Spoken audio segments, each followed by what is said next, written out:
top spot in the Midwestern League. Now, Willamette's at home against Sheldon tonight. Another big game for the Wolverines, Jamal Wallace.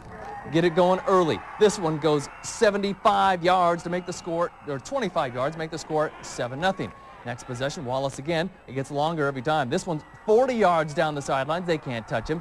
14-zip. The Irish closed the gap in the second half, and they tied the score on this next 3-yard run right here by Brian DeLess. Still a ball game, but Wallace isn't about to let anyone spoil his night as he goes this one 82 yards down the sideline, scores 3 touchdowns, and Willamette pulls away the final score 34-14 over Sheldon. Meanwhile, fourth-ranked Marshfield manhandles Springfield. The Pirates run up a 28-0 lead early in the second quarter and take it easy the rest of the way. The defense shuts down the Millers all night long. They'll knock the ball loose on this play. Marshfield falls on it. They're in business again. A little later, Jeff Messerly puts it up right on the money to Mark Hacker. He is gone 44 yards. The Pirates remain unbeaten with a 35-6 decision. The big one is next Friday night, Willamette at Marshfield for first place. Now, North Eugene is still unbeaten, just a half game back after taking care of Churchill tonight at Autzen Stadium. Derek Down gets nailed, but teammate Bill Willett picks up the loose ball, takes it in, 17-0. Still in the second quarter, Down keeps it this time, goes 4 yards, 23-zip at halftime. And then Kylie Wong in the third quarter breaks this one 33 yards. You get the idea. North Eugene at last count was leading 30-7 over Churchill. The other game at Autzen was a defensive battle. Thurston and South Eugene. The Colts driving at the end of the half, but South's Jenner Wyardi takes it away in the end zone. That ends a threat. It's only 3-0 Axman until the final minutes when South tacks on the clinching touchdown right here, the only touchdown of the game. Joe Wilson takes it across, and South beats Thurston. The final count there, 9-0 South Eugene. Now, when you have some one other Midwestern League game tonight, North Bend was a loser at number 1 ranked Ashland. We will go on to Sky M League action. A bevy of games, 10 ball games to show you, plus play of the night, the Friday night feature, and obviously, Paul, a wet and wild bunch of games out there tonight. A wet, wild week 4. Well, it doesn't work out perfectly, but it was our first wet one of the year, and we'll probably have a couple more, but nice to see the rain, except when you're out there shooting. Almost fun. Almost. I guess. Not quite. Fun to watch, but I'm sure it's a lot of fun to play. Let's talk about the Friday night feature, which takes us to Lebanon, where the Warriors were knocking heads with the South Salem Saxons tonight. The Warriors badly needing a win. They headed into the night with a 2-1 record in league play, but with 3 teams ahead of them at 3-0, including South Salem, they definitely could use a win. And yeah, it was wet out there, folks. That guy definitely ready to play football tonight. Muddy conditions and a whole lot of loose balls. You're going to see a bunch tonight. Lebanon's Brian Thompson coughs it up. Bill Peters recovers for South Salem. The Saxons give it right back. Andy Saito picked off by Shiloh Butterworth, who is going to come up with a nice return to give Lebanon pretty good field position, that is. Scoreless game early in the second quarter. Butterworth now at QB and on the option. A future Beaver possibly. He keeps the ball and it goes 76 yards, 7-0 Warriors. Still in the second, Butterworth hits Forrest Williams. Good for 55 yards and the touchdown. It was 13-0 at halftime. Third quarter, Lebanon back to punt. But Thompson takes the pitch and it's a fake. Good for 10 yards and a first down. That leads to this short touchdown run by Brad Callahan to make it 21-0 Lebanon. The Warriors don't let up. Fourth quarter, the block punt sets up another score. Lebanon goes on to whip South Salem tonight 27-0. Springfield, they were given the task of shutting down third-ranked Marshfield tonight. The Millers off to a promising 2-1 start. The Pirates looking to remain undefeated heading into next week's clash with Willamette. Let's check out the action from Silky. And unfortunately for the Millers, they were just simply overmatched in this one. Leading 7-0, Marshfield's Jeff Meserly finds Ryan Cataract for the score, and it's 14-0 Pirates. And Springfield would have its moments on defense, and they would only be moments. Greg Saunders picks off a Pirates pass, a nice pluck right there, and stays on his feet and turns it into a nice return. But the Millers had some costly turnovers as the wet conditions hurt everybody in the league today. Jake Deaver has the ball knocked loose, and it is going to be plucked up by the Pirates. Leading 21-0, Pirate QB Jeff Meserly again calls his own number and rambles in for the score, needing to get on Friday Night Football at least one time as he goes in for the touchdown. Marshfield cruises to a 35-6 win.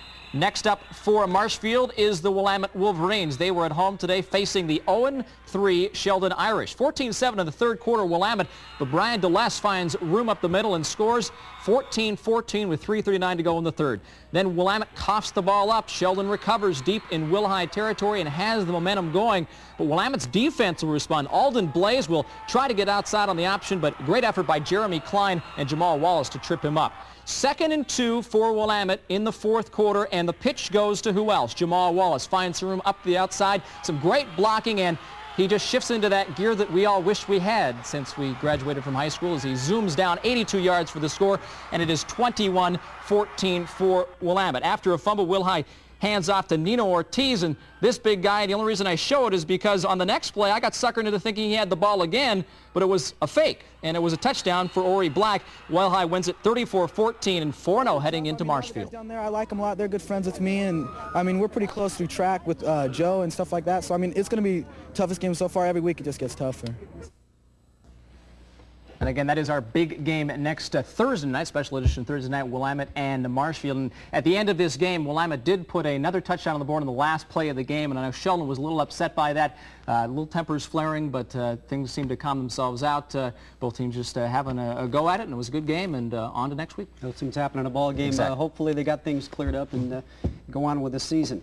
We're going to go on in just a couple of minutes. First, we're going to roll you some scores, then a break, then back with more highlights. Stay where you are.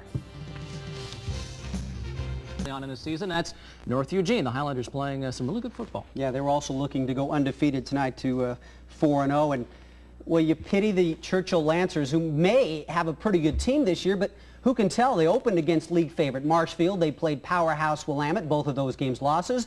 And tonight they had to go up against the third Midwestern League power, the undefeated North Eugene Highlanders. That was the late game at Autzen Stadium, and we'll find out what actually happened. North strikes early. Quarterback Derek Down takes it himself, and he goes right and scores. It was 7-0 Highlanders. Churchill wasn't able to do much on offense. Kurt Van Meter has his pass tipped, then intercepted by Mark Kemper, who takes it all the way down to the Lancers' 20-yard line.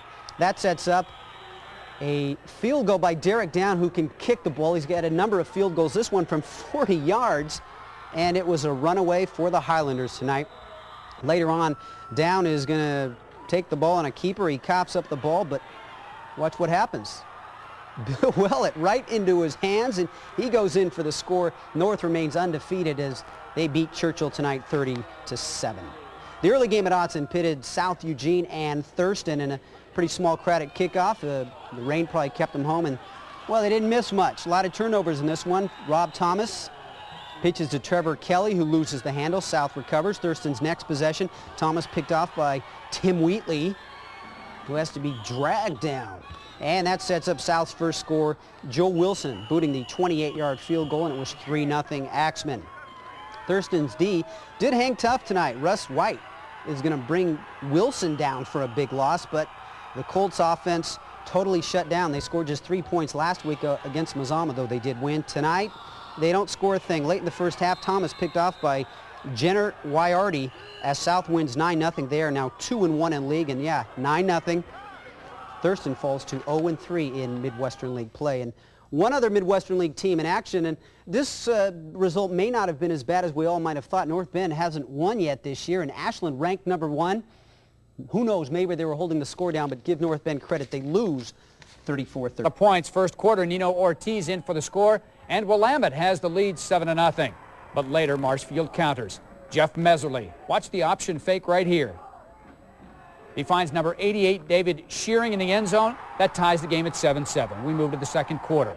Marshfield takes the lead. Joe Lehman, 7-yard touchdown plunge, 14-7 at the half, Marshfield. Third quarter, Willamette, 4th and 18 at its own 8, and they go for it. They make the first down and eventually get a touchdown to make it 14-13.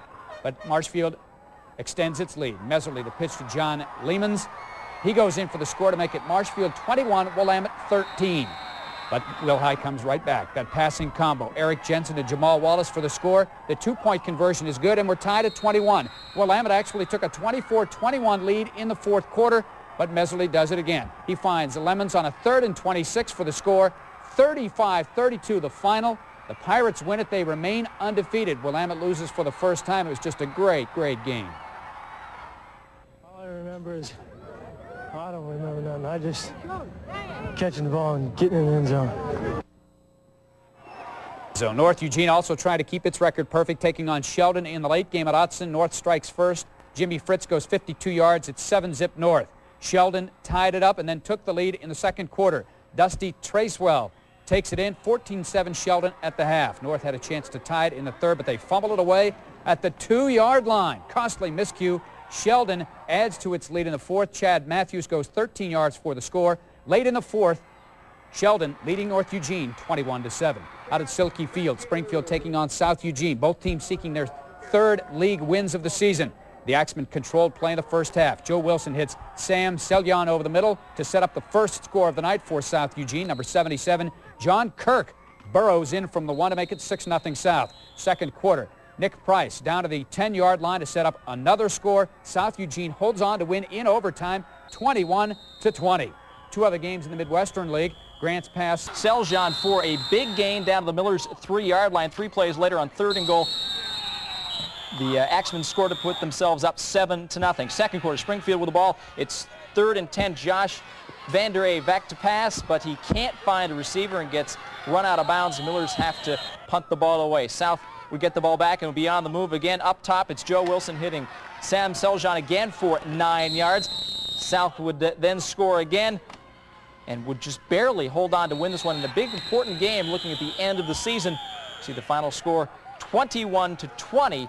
South Eugene wins that one, and that's a big game for their, actually, North Eugene, Willamette, and probably Marshfield, the 3 top spots for the playoffs at this point. And so South and Springfield both with 2 wins and going into this game. So now South kind of with the inside track. A lot of people still, a lot of games still to be played, but South in awfully good shape. And we've been saying it every week. Sheldon remains winless. Unbelievable. They're playing some good teams, though, of course. North Eugene remains undefeated, and either Marshfield or Willamette remains undefeated. We know, but we're going to show you at the end of the show. But for right now, we're going to take a break. We've got some scores for you, then we're going to come back with a... The Marshfield Pirates are the ones still standing, holding off the Willamette Wolverines. We pick it up from Marshfield High School, Pete Sussex Stadium. Great ball game. Neither team would give an inch. This game was explosive and hard-hitting. Joe Lehman with the stick on Ori Black. The Wolves get on the board first, though, after a Marshfield fumble. Nino Ortiz plows his way in. Willamette up 7-0 in the first. Marshfield led 14-0 at halftime and went back and forth in the second half. Marshfield would go on to pull this one out as John Lamons will take the pitch 42 yards down to the Will High 12-yard line. That set up a 7-yard run coming up by Joe Lehman. He would punch it in. As I said, Marshfield led 14-7 at halftime. Marshfield pulls out a narrow 35-32 victory to improve to 5-0. Willamette drops 4-1. On to Autzen Stadium. North Eugene, the other unbeaten remaining in Midwestern League play. Jimmy Fritz, our prep athlete of the week, 52 yards for the touchdown. North Eugene up 7-0, but back come the Irish. 4th and 2, Dusty Tracewell punches it in. Tie ball game at 7, and then it's Tracewell again. Sheldon pulls off the upset of North Eugene tonight for its first win, 21-7.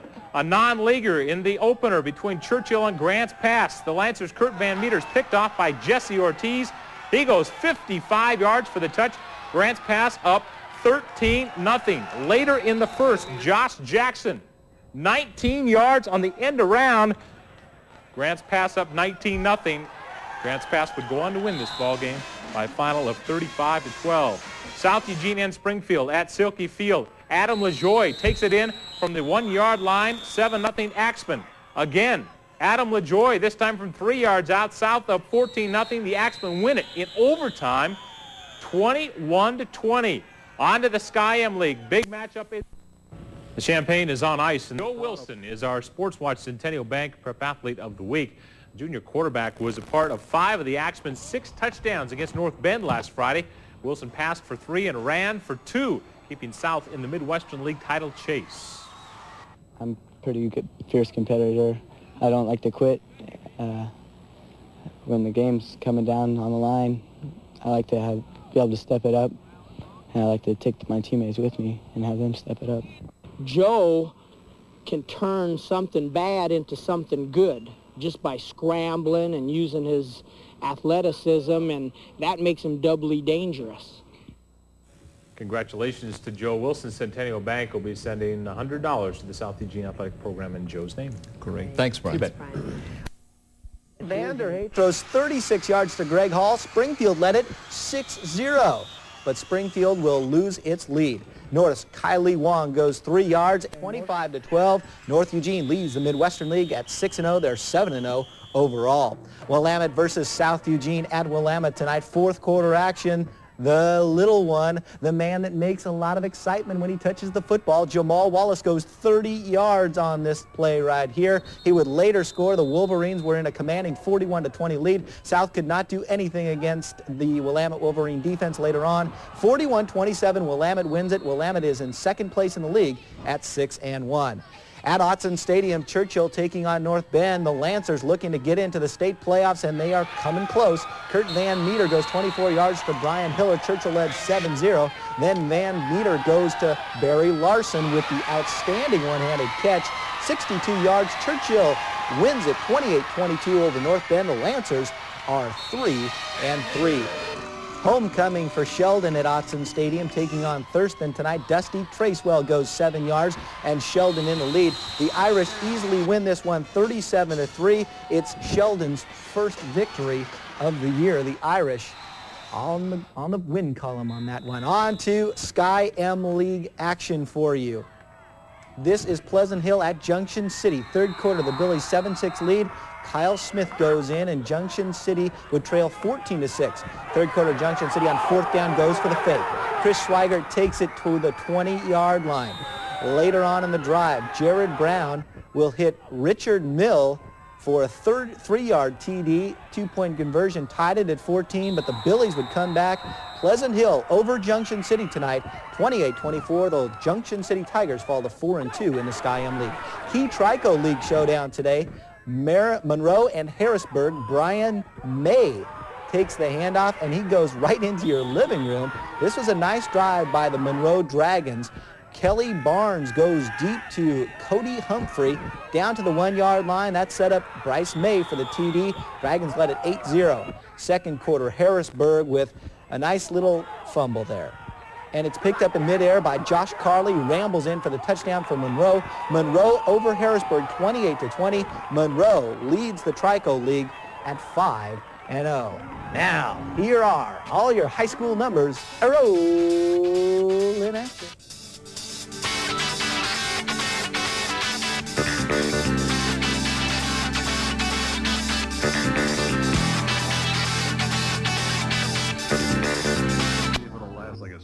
Let me test drive it to snowy Alaska so I can see if it has all-wheel drive like a Legacy. Don't take me around the block. Let's get it to 50 and slam the brakes so I can see if it offers any like brakes like a Legacy. Test drives aren't real. What's real is the money I'm spending. Show me. Tell me. I have the money. I want to know what to drive.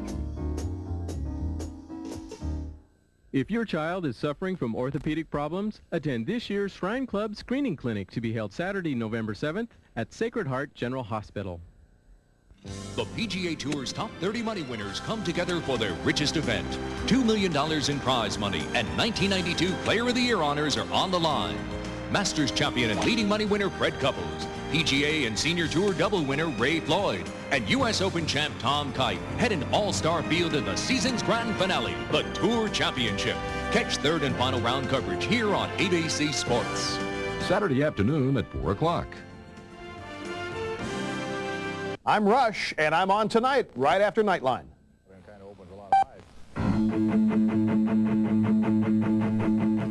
Coming up on Friday Night Football, North looks to wrap up a share of the Midwestern League title hosting Willamette. McKay meets Lebanon for a shot at the Valley League crown, and some great games on an otherwise forgettable night. A wet Friday Night Football is next.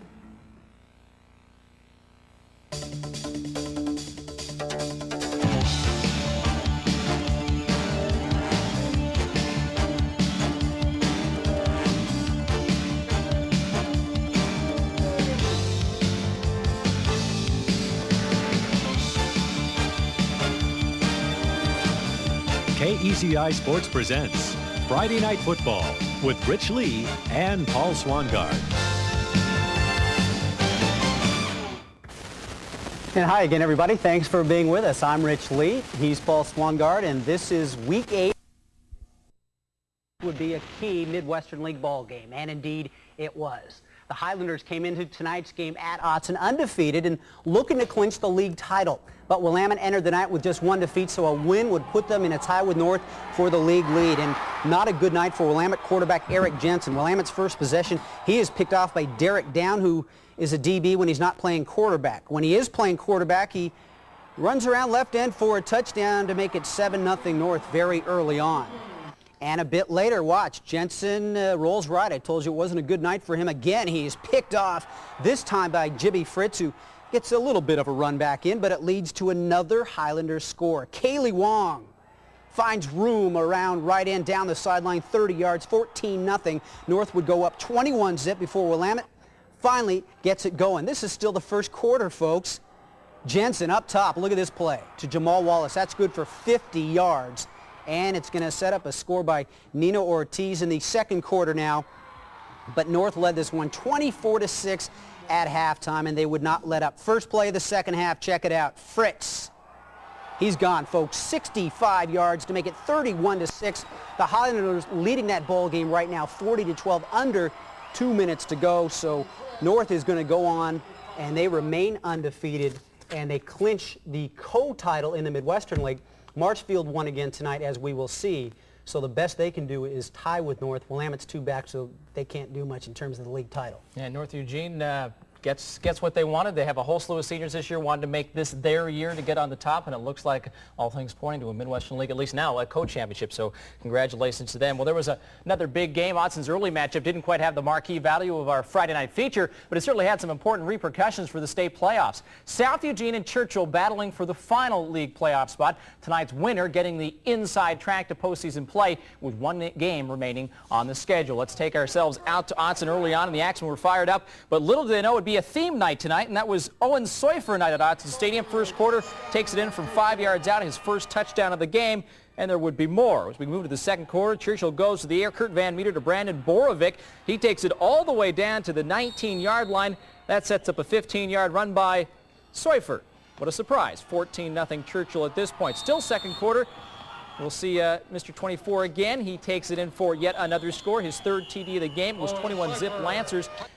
Stay in that second quarter. It's Seufer again, believe it or not, his fourth TD of the game. And we're still in the first half, folks. It was 27-7 Lancers at the halftime break. The Lancers would then pour it on in the second half. Van Meter up top to Yuri Farkas to make it 34-7 on a nice catch right there. And then it's Seufer again. We knew it was coming, so we ISO'd him. And guess what? He gets into the end zone for his 5th touchdown of the game as Churchill, in a bit of surprise, walloped South Eugene 47-7. We came out fired up, and we're hitting. We just outplayed them. They're hitting pretty good, but our line, again, dude, they were playing real good.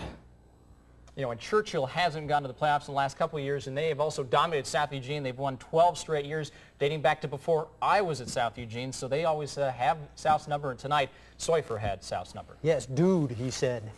And next week, of course, Churchill-Sheldon. South Eugene is going to play North Eugene. They could end up tied. They could. They're both 4-3 right now. We're going to see what shakes out next week. We got much more to come. We've got another game in the Midwestern League to talk about, and then we'll head to the Valley League. But first, we'll show you some scores. Stay where you are.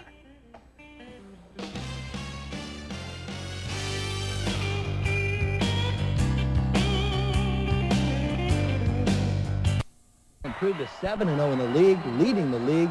Willamette falls to 6-2. They will fall to 3rd place. At Silky Field, Thurston hosting Marshfield. The Pirates use the ground attack to rope the Colts. First quarter, Marshfield's John Lamons coming right at you. Lamons rips off a 59-yard chunk of real estate. Lamons was the man on this drive. He goes 11 yards to pay dirt. Marshfield led 7-0. Second quarter, Lamons adds another.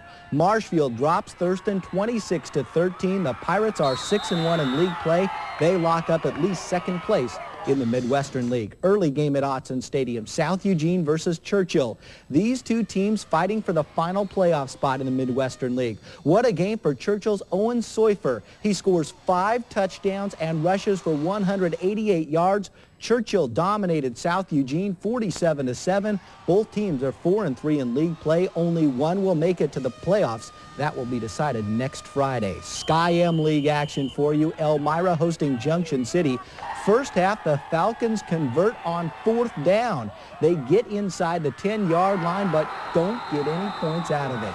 This was a defensive battle in a muddy, sloppy Elmira field.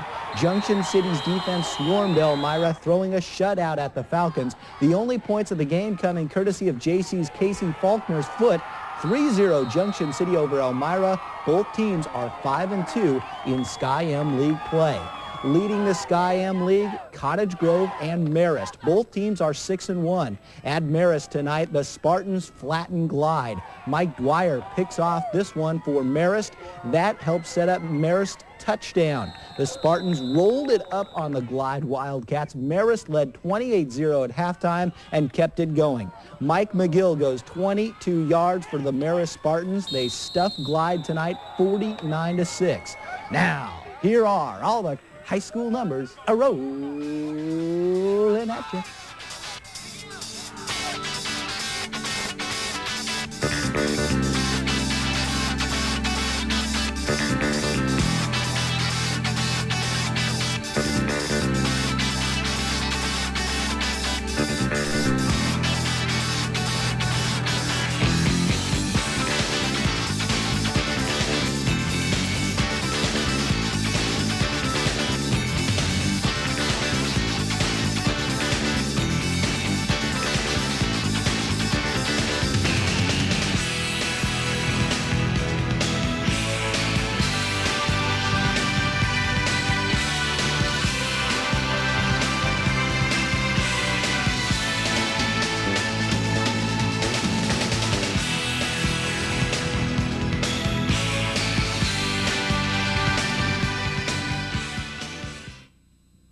KEZI TV, Eugene.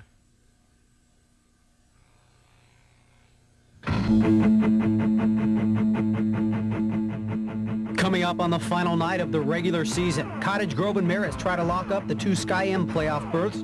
Churchill goes after the final Midwestern League playoff spot.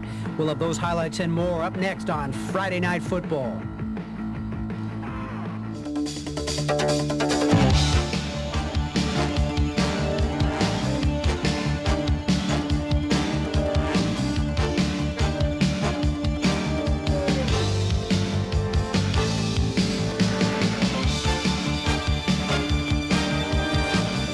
KEZI Sports presents Friday Night Football with Rich Lee and Paul Swangard.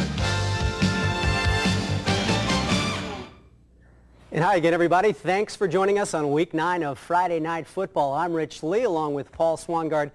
Final night of the regular season. Boy, does the season go quick or what? It was a fun season and a fun way to end the season. A lot of ifs coming in.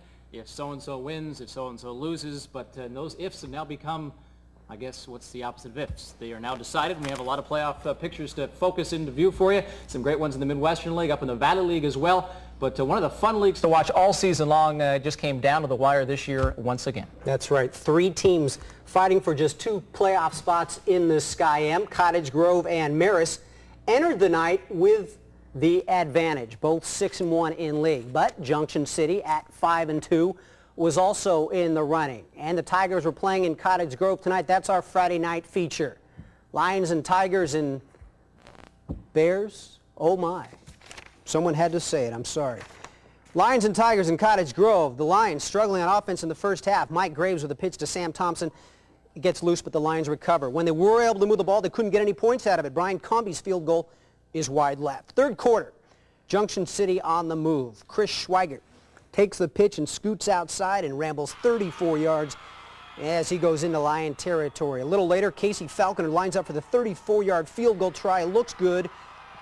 And it is. The Tigers led 3-0 after 3 quarters. Fourth period, the Grovers need to put a drive together, and they do. Graves rolls out and finds Brian Saunders, who makes the catch and then fights for a few extra yards. And on the very next play from the 15, the give to Zach Hall, who gets a block, and he's gone into the left corner of the end zone, and the Lions go up 7-3. So the Tigers obviously need a comeback. Quarterback Eric Leidy looks to the sideline. Look at this great diving interception by Ryan Waterman. What a catch. One last chance for JC, but Leidy is picked again. This time Saunders is going to take it in for the score as Cottage Grove wins 13-3 as they wrap up the Sky M League title.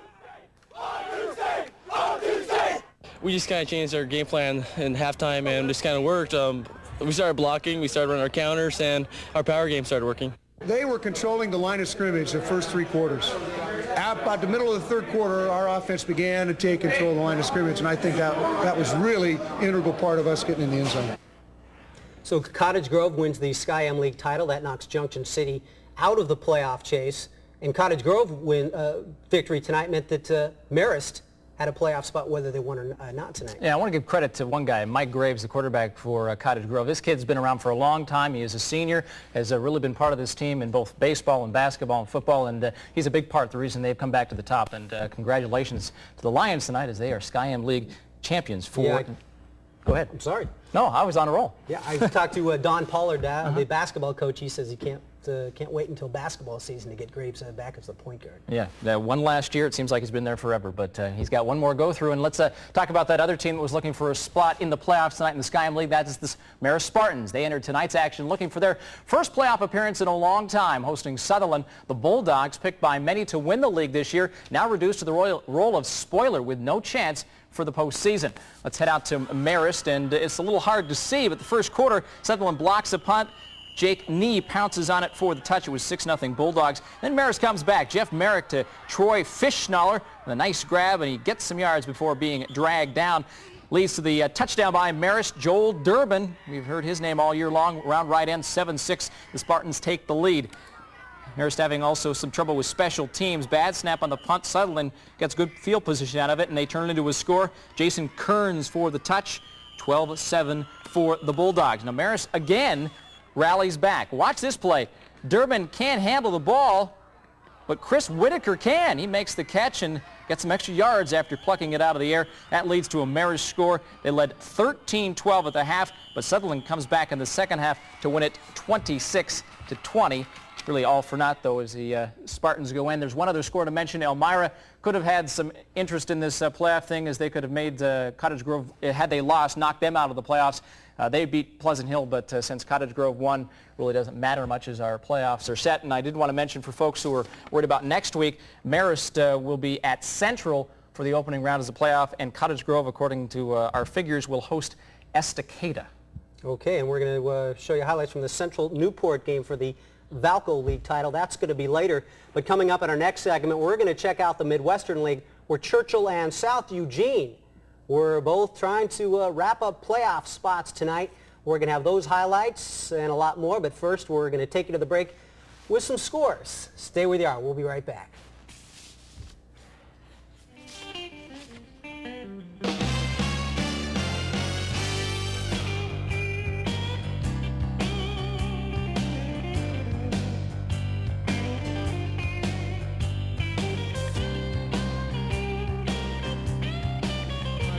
Stay tuned for more on Friday Night Football Highlights. Is that the name of it? For the best closeout prices on new RVs, this should be your first stop. The all-new Romania's RV Center. The last of the new 91 and 92 motorhomes, travel trailers, fifth wheels, and campers, all closeout priced. In fact, we'll show you the invoice on selected new RVs. You make us an offer. All the best brands, all on sale. The best brand names closeout priced right now at the all-new Romania's RV Center, Highway 99, just north of Airport Road. Household products containing toxic chemicals become hazardous waste when you decide to dispose of them. Saturday, November 7th, Lane County Waste Management is offering you an opportunity to properly dispose of hazardous household products free of charge. Only the hazardous waste shown on the screen will be accepted, and certain restrictions do apply. So call the Lane County Waste Management Office at 687-4119 for more information. A friendly reminder from Sanopac and KECI for you to be Earth Smart. Hello, I'm Keith Jackson. Here's a riddle for you. What do the Rose Bowl and ABC Sports have in common? Well, they're both great places to watch college football. This fall, ABC Sports has a terrific lineup. You'll see the country's top teams, outstanding national matchups, and a lot of exciting regional action. Now here's another riddle. Where can you see the best in college football? It must be Western Oregon's one and only KEZI TV. Jerry Allen here for Roberts Dodge. Compare these cars and trucks with our competition. Our new Dodge Caravan, it's still the standard all minivans are judged by. Stealth, the import car of the year, designed and engineered by Dodge. Our Dodge Dakota is the missing truck in the imports comparison ad. You ever wonder why? Spirit, the car that beat Honda Accord in an independent comparison test. And our Dodge Shadow is the lowest priced car with an airbag sold in America. See them all at Roberts Dodge.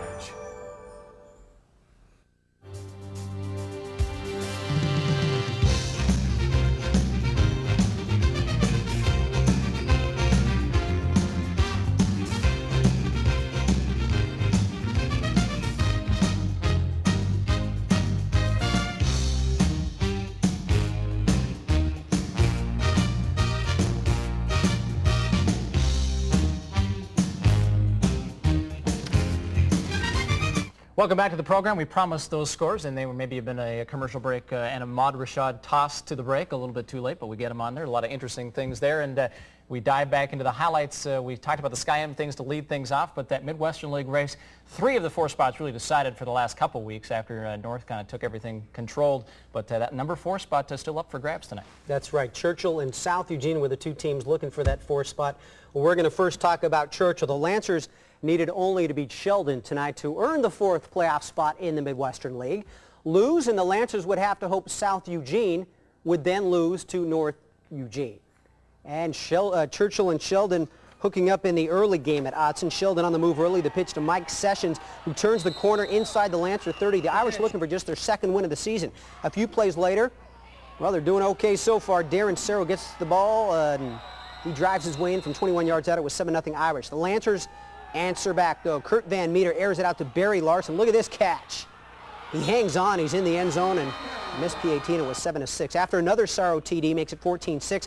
Owen Seufer at the goal line. He fumbles, but it's ruled a touchdown, and was 14-12 at the half. Then under 3 minutes to go. The Lancers down 28-20, but they're driving. Van Meter to Seufer out in the flat. A big gain to the 5-yard line.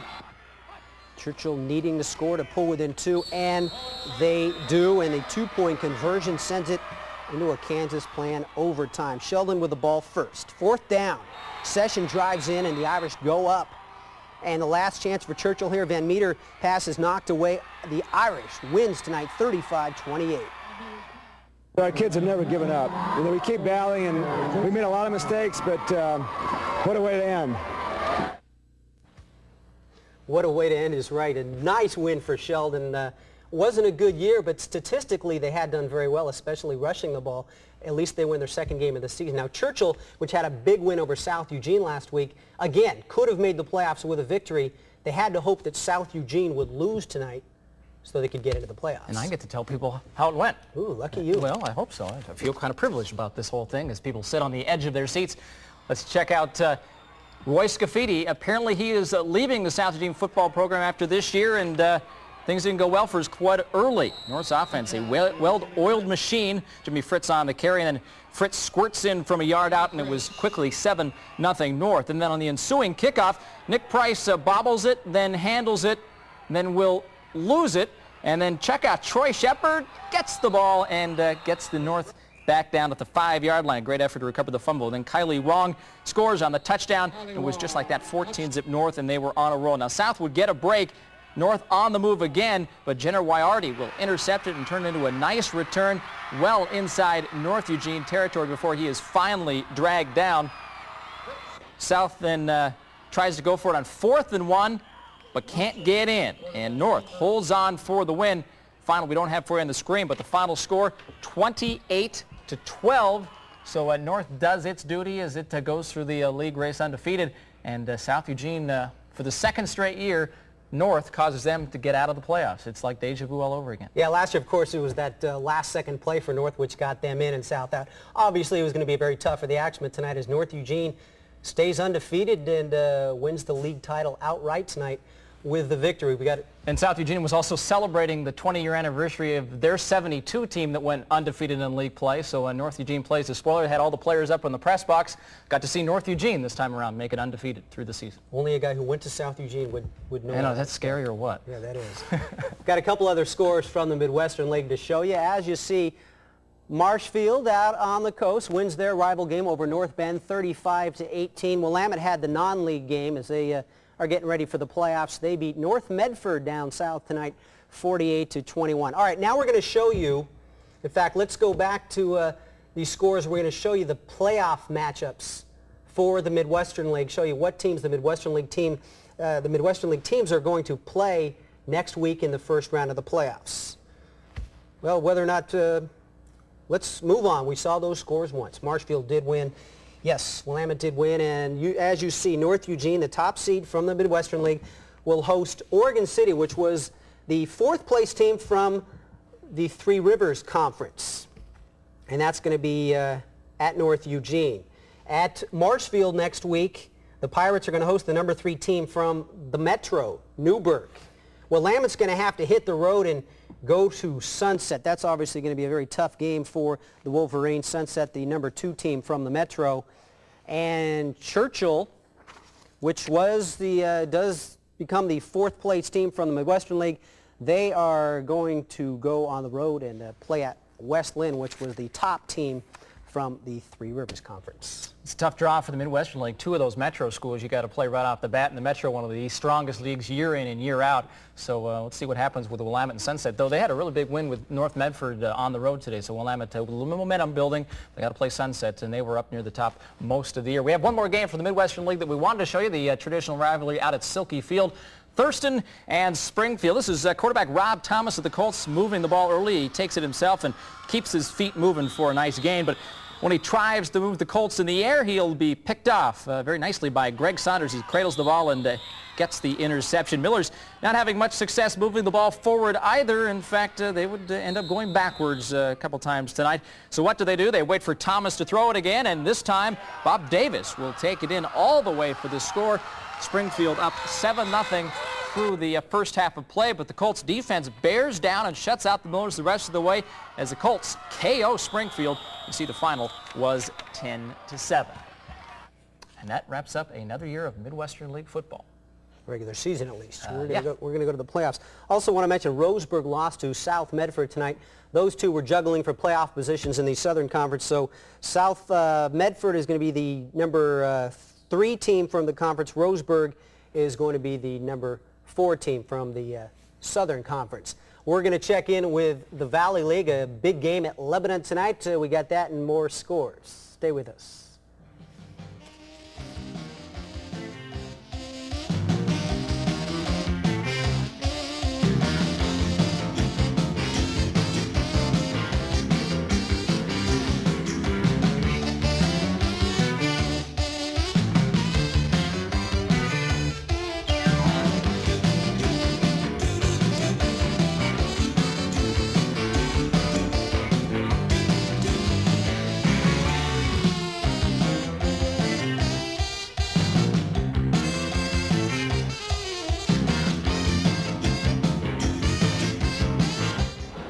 Hi, I'm Rich Lee, stadium announcer for Midwestern League 4A football. Stay tuned for Friday night football highlights with Paul Swangart and the other Rich Lee. If you buy a used vehicle anywhere else this weekend, don't blame me when you pay too much. Through Sunday at the Superstore, every used car and truck sacrifice price direct to you. Come here, you gotta see these prices. Plus, we're making it easy to save. The best deals through Sunday right here. Romania.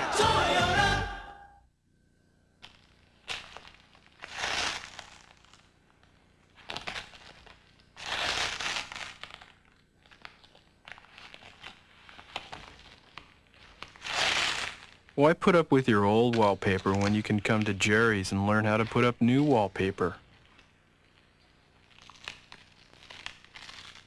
Good question, isn't it?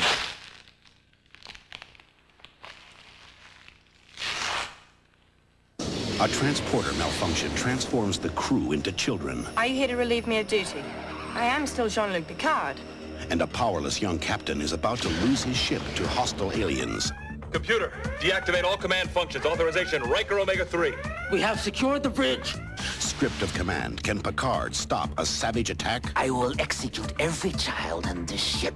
On Star Trek, The Next Generation. Saturday night at 7 on KEZI. Notice, Romania's Chevrolet Geo brings the wholesale savings of the biggest auto auctions direct to the public. Through Sunday only, vehicles direct from Northwest Dealer Auctions will be sacrificed direct to the public. Low mileage 92 program vehicles up to $6,800 off. Demos and used vehicles up to $6,000 off. And free price post financing available. Trades welcome, paid for or not. Due to potential disruptions to other dealers, we are unable to advertise many prices. But you won't be disappointed. Through Sunday only, Romania's Chevrolet Geo.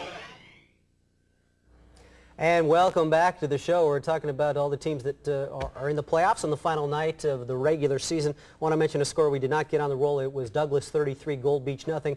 And for those of you really counting, South Medford is the number 2 team from the Southern League. I believe I said number 3. You really got to be a big high school football fan to have caught that one. I was interested. So let's move on to another league of interest, and that is up in the Valley League. It's been a good race all season long. In fact, 4 teams fighting for 3 playoff spots in the Valley League. McKay has already halves the league championship, and North and South have already qualified. So Lebanon and Corvallis had to duke it out for the final spot tonight.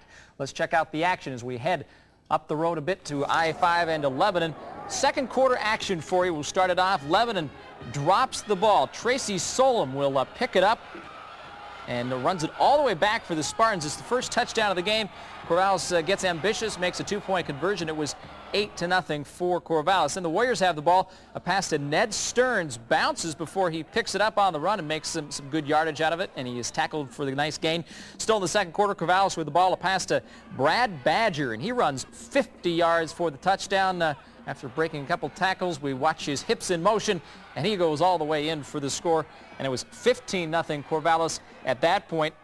Spartans come back again in a scoring drive, but this pass is nearly picked off by the Warriors defense, and they're unable to convert. Fourth quarter now, Lebanon tries the pass, but J.D. Jackson's pass is going to be picked off by Jason Dalton. The Warriors did get a 2-point safety with 3 minutes left in the fourth, but it doesn't matter as Corvallis goes on to the playoffs. They'll be the number 4 representative as they win tonight by the final score of 15-2. So they squeak in right at the last moment. That's right. They actually finished with a 6-3 record along with South Salem and Lebanon, but Corvallis and South Salem go in. McKay and North Salem won tonight, so McKay wins the league title. They'd already wrapped it up with an undefeated record. Oh, it sounds simple. All right, well, let's move on to the Capital League now. The Dallas Dragons were hosting the Sweet Home Huskies tonight. Dallas needing a win to secure the second playoff spot in the Capital. Silverton already number 1. Sweet Home could take the number 2 spot if they beat Dallas and if Silverton beat Staten, which they did. So the Dallas Sweet Home game came down to the winner in and the loser out. A real barn burner tonight. First quarter action. Sweet Home has the ball, and their second play from scrimmage, Skip Murray is going to take it all the way. It's good for about 80 yards on that touchdown run. The Huskies can't convert on the extra point, but they lead it 6-0. Still first quarter. Third and long for the Dragons, and J.P. Morgan will return the favor with this run. This is a little bit shorter. This is about 65 yards for the touch. The Dragons go for the 2 and get it to make it 8-6. And then just 36 seconds left in the first quarter, Morgan would go on another long run, and he puts the Dragons up 16-6. And it was 16-12 at the half. And he just keeps going and going and going. Get in the end zone and let's finish this play. Okay. Thank you very much. It's over. Dallas wins tonight 24-20. They are now the second place team from the Capital going into the playoffs. And Silverton, as I mentioned, number 1. Yeah, and hypothetically, had Sweet Home run, nothing to take away from Sweet Home, but Dallas, the second-ranked team in the state, and because that league is so good, they could have actually not made the playoffs. So your number 2 team in the state gets in by the skin of their teeth, and that's just because that's been a great league all season long. All right, we're going to check out more action tonight. Stay where you are.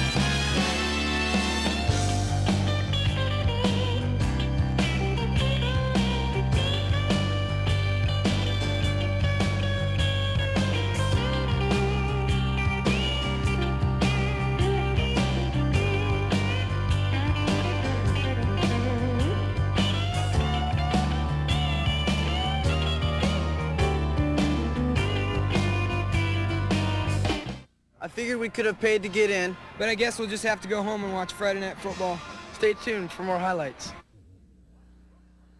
What looks like a new car is priced like a used car, but is neither. Introducing program cars at Kendall Ford. These are 1-year-old or current models like Escorts, Tempos, Tauruses, and Aerostars, brought to you by Kendall Ford from a Ford factory authorized program. They all feature low miles, factory warranties, and lower monthly payments. So if you want a car as good as new for a lot less, test drive a program car today at Kendall Ford, Valley River, Eugene.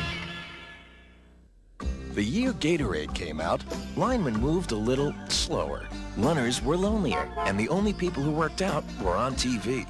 Sports have changed. So change your sports drink to All Sport. It's got a specially advanced formula. It's got the optimal balance of carbohydrates and fluids.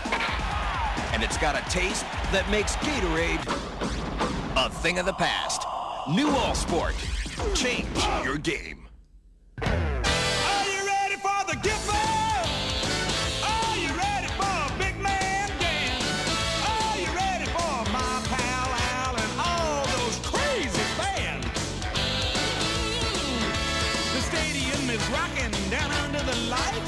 Magic in the air 'cause it's Monday night. It's the game of the week that's coming your way. It's Monday Night Football and it's time to play. With the all-new expanded Romania's RV Center, even more of the best name brands. Now the full line of Flair motorhomes by Fleetwood. All its special introductory savings. This 1993 Flair 25-foot loaded, only $39.95 down and $364 a month. Or this 26-foot 93 Flair loaded and only $41.95 down and $383 a month. Every new Flair motorhome on sale right now at the all-new Romania's RV Center, Highway 99, just north of Airport Road.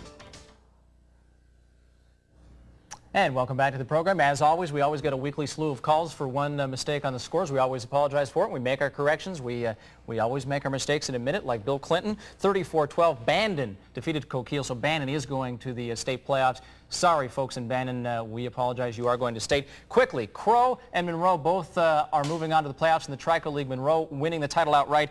Monroe will host Kennedy next Friday night. Crow will be at Regis. Okay, we're going to talk about the Valco. Newport and Central already in the playoffs. They went into tonight undefeated in league play, and the league title would be decided tonight in Monmouth, where Central's home is. Fourth quarter, it's Newport with the ball, and Pat Voorhees is picked off by Blake Thompson, who returns the ball about 5 yards. 2nd and 4, Central Sean Mitchell carries the ball for 8 yards and a first down. And the Panthers just trying to run down the clock a bit on this drive, and they eat up yardage as well as the time. Darren Winiger carries for 15 yards and another first down. 3 plays later, the Panthers will score on the 10-yard run up the middle by Mitchell, and that makes it 35-7.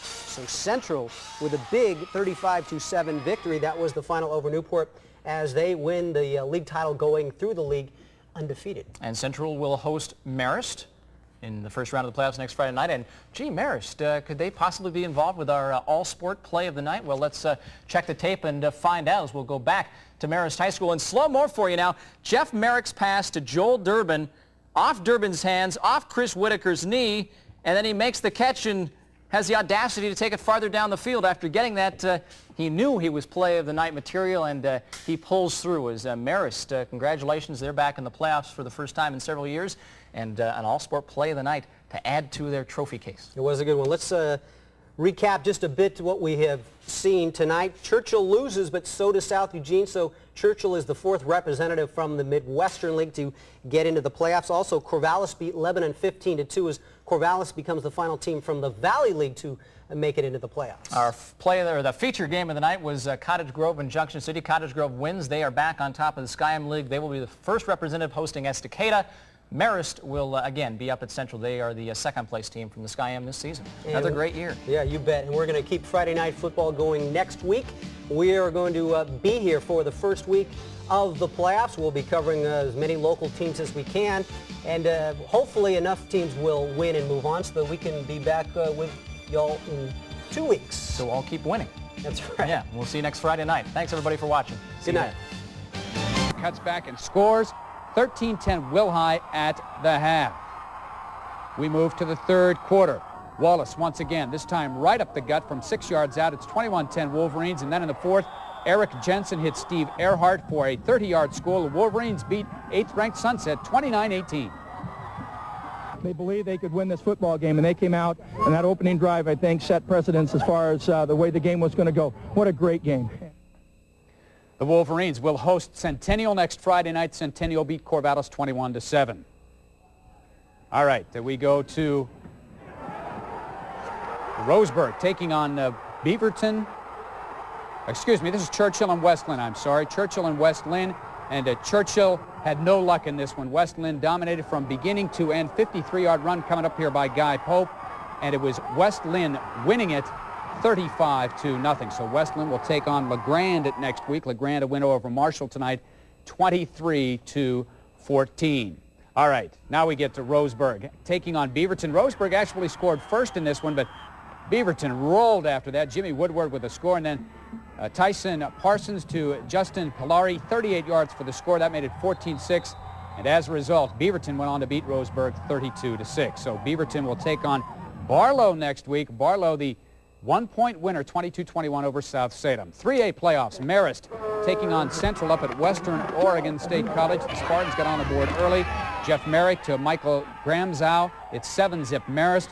The Spartan defense was tough all night long. 3 times in the first half they stopped Central inside the 20 just before the half. Once again, Marist scores. Merrick to Gramzow. Central got on the board late in the second half, but Marist hangs on to win it 14-6. In other games, St. Helens defeated Newport 34-7 in a 3A contest at St. Helens. Moved to Class 2A. Kennedy by 1 over Monroe. Crow beat Regis 28-zip. Well, so much for the preps. Let's go to college football. Friday Night Football is next.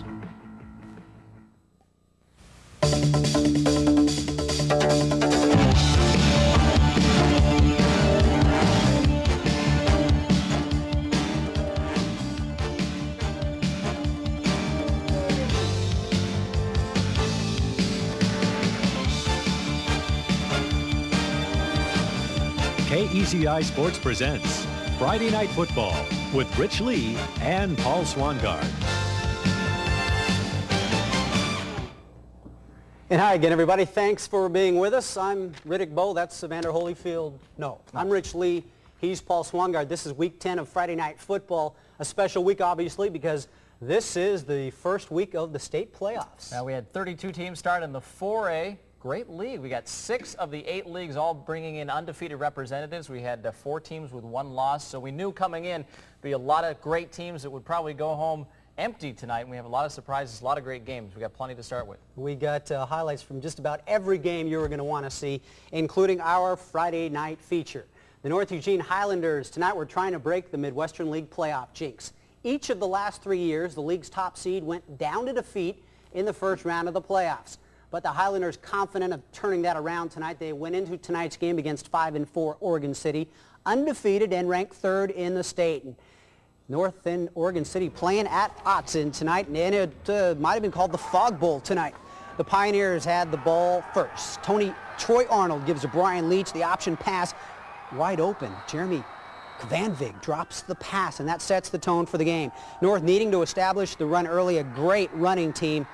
That's Derek Down, the quarterback, keeping it himself for a big gainer, and that sets up this 7-yard run by Kylie Wong, the great junior running back, and that makes it 7-0 Highlanders.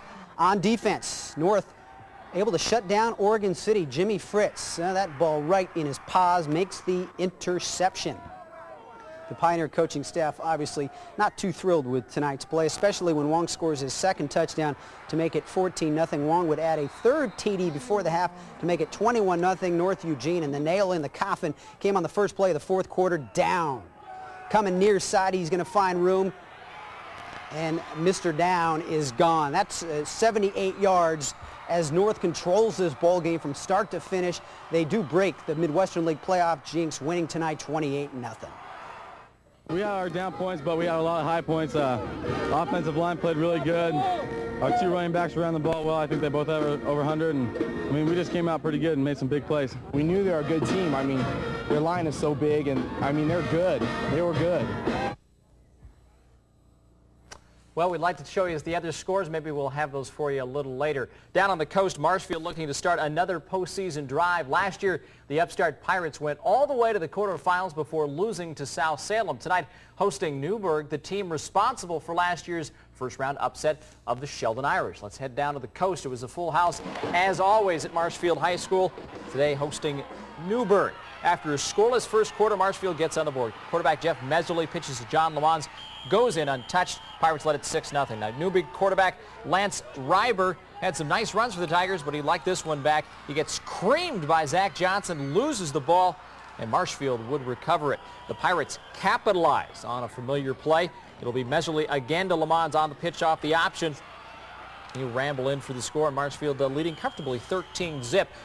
Pirates played some tough defense, too. Newburgh's Rich Rideout will take the pitch. It is stopped cold by Todd Johnson, and the Pirates would just keep on rolling. On 4th down and long, Meserly hits Ryan Cataret, who cuts across the middle and is going to be off to the races on this one. No one's going to touch him, as Marshfield will go on and win one themselves by the final score of 33-0.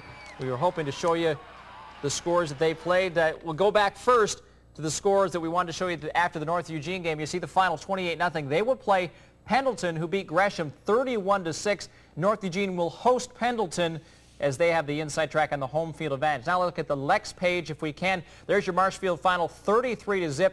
Bend also Goose Eggs Benson 34-0.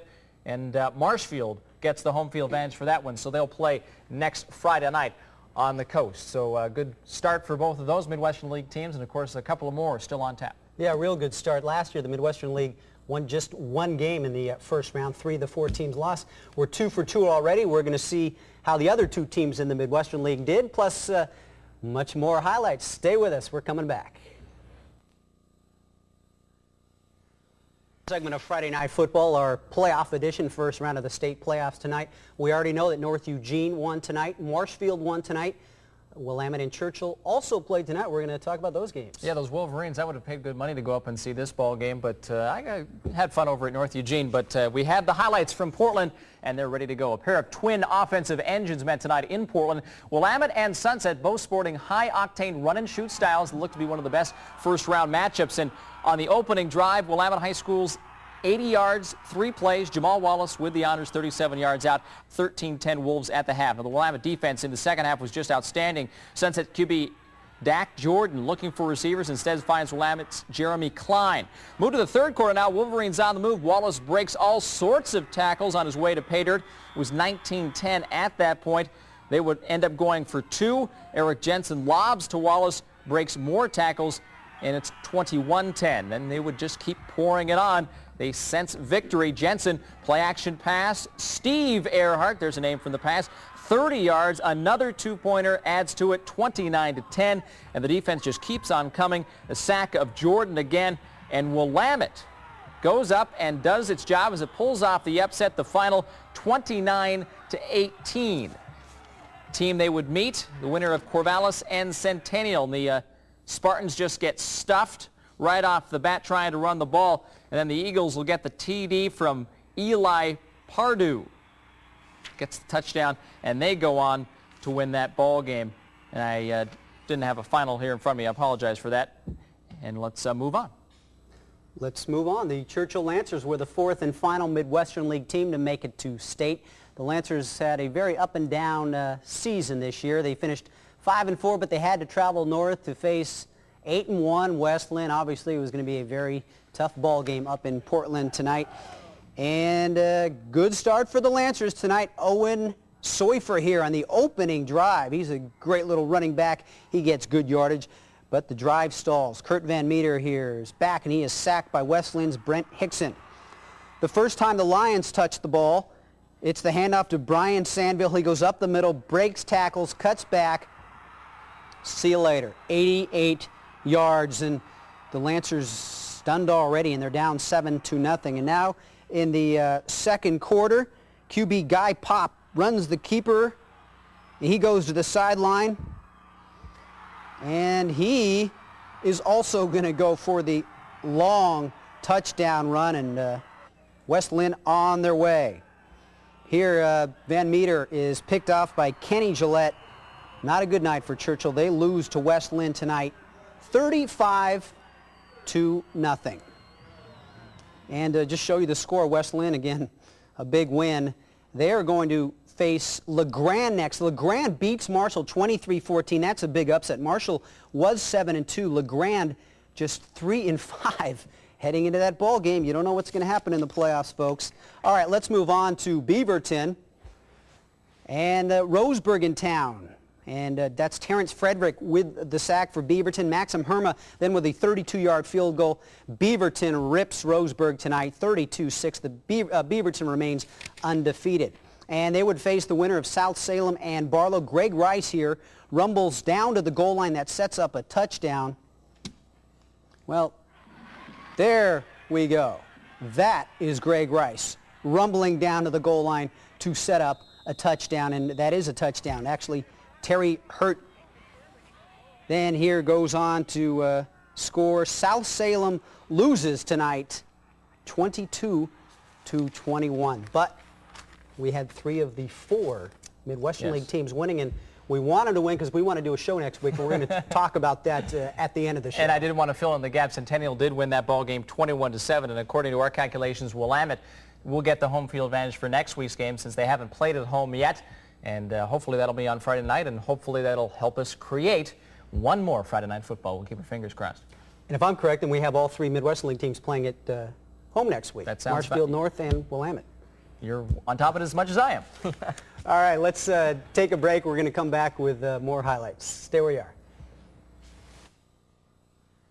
All across the state playoffs, so we're going to be talking about the Valley League and a big upset tonight in the Valley League. Valley League turning into the Midwestern League of old in terms of how well their ranked teams were doing against some of the first-round foes. Let's take a look at the top-ranked team in the Valley League. McKay finally knocked South Salem from the top spot in the Valley League this season. Tonight they began following in the Saxons' footsteps, hoping to reach the state finals as the Saxons did last year. First up, David Douglas out of the Mount Hood Conference, and apparently the Mount Hood Conference is not a bad conference because they came down and defeated the Valley League champ in McKay. I don't know if we can take a look at those scores. We should have some scores for you. There they are. McKay upset 20-15 in a big stunner. And another upset, at least on paper, it was Lake Ridge was the home team. South Medford wins 26-24. So David Douglas and South Medford both move on there. Let's take a look at another Valley League team in action. It was North Salem hosting Wilson. Take a look at first quarter action for you. It's the Trojans with the ball, and it's Jamie Thorpe on the option to Brian McMahon. Tries to turn the corner and is tripped before gaining a few yards. Now McMahon will drop back to pass, but will be forced into running it himself. Makes a nice cut and gets a few yards on the carry. Now the Trojans would try to continue to move the ball downfield with this pass. Sets up a pretty good first down on a nice cutback move, and he's tackled for the first down gain. Next, a run by Sonny Lloyd sets up the Trojans for a touchdown run as he breaks a few tackles, keeps on going, will get dragged down just about the 20-yard line. It'll be Aaron Leibner getting the call. He scores, and it is 7-0 for Wilson. North Salem does come back, though, with a pass to David Jones for a first down as he looks deep. Finds him across the crossing pattern and makes it. The Vikings unable to score on the ground, decide to kick it for 3, and it is good. 7-3 Wilson in the first quarter, but North Salem does come from behind to win this one by the final of 23-14. You see the score right there. Ashland is next up for North Salem. North Salem will actually host Ashland. 36-7 was your final as Glencoe goes down to defeat, and North Salem is the only team in the Midwestern, or the Valley League, left on the second round action. Now looking at some other scores, North Medford doubles up Canby tonight 42-21 in an offensive powerhouse of a game. Tigard defeats PIL champ Jefferson. The final score was 6-0. So several surprises on tap, and we continue to move on. There we are. I certainly wish I was at Jefferson tonight. That must have been one. Well, like we said, we had 6 undefeated teams out of a possible of 8, because only, you obviously have to have undefeated teams in every league. So you knew there were going to be some surprises. I don't think McKay and Jefferson falling out of the first round was what most people expected. No, not at all. Well, we're done with the 4A. Let's move on to the 3A. Most of the 3A games are being played tomorrow, but the Marist Spartans were in action tonight. Marist took second in the Sky M this season behind Cottage Grove. They had to travel to Monmouth tonight to take on Valco League champ Central which went through their league without a loss. So we head to Monmouth. Western Oregon State College is where Central plays. Third quarter, Marist had 14-zip. That's Mike Dwyer. Nice catch for the Spartans. Joel Durbin then takes a few nice hits as he runs up the middle. And then it's Central's turn here. And there's the pass completion to Harlan Ronnie. And with 4th down and 4 to go for the Panthers, that's the fake punt. And they pass, and it's good for the first down. And then another Central completion. And that's almost in, and it sets up a score. Fourth quarter, and the Panthers are on the board, and it's 14-6. And then here, Marist with the ball. It's the completion of Mike Gramzow, the great Marist receiver. And again, Gramzow grabs the pass, but then near the end of the fourth quarter, Central, with the sort of a flea flicker, I guess you could call it, the halfback pass is picked off by Brian Gabaldon. What we're trying to tell you out of all this is that Marist beat Central tonight 14-6. A good win for the Spartans, and they are going to go on to face the winner of Rainier and Silverton. Rainier and Silverton play tomorrow. We're going to expect Silverton to win. They're the #1 ranked team in the 3A. They're 9-0, so Marist is probably going to have a very tough one. The Silver Foxes next up, and Silverton hasn't lost in 2 seasons, so it'll be interesting. Also tomorrow, look forward to the other Skyam League representative. That's Cottage Grove. They'll be hosting Estacada tomorrow. We'll have highlights on that one on a very busy day in football on Eyewitness News at 6 and 11, I think, where we're on. That's it. I think so. And again, yeah, most of the 3A and 2A games are being played tomorrow, but we've got a couple more 2A games to check out and talk about their scores. They did play tonight. That's coming up next. Stay with us.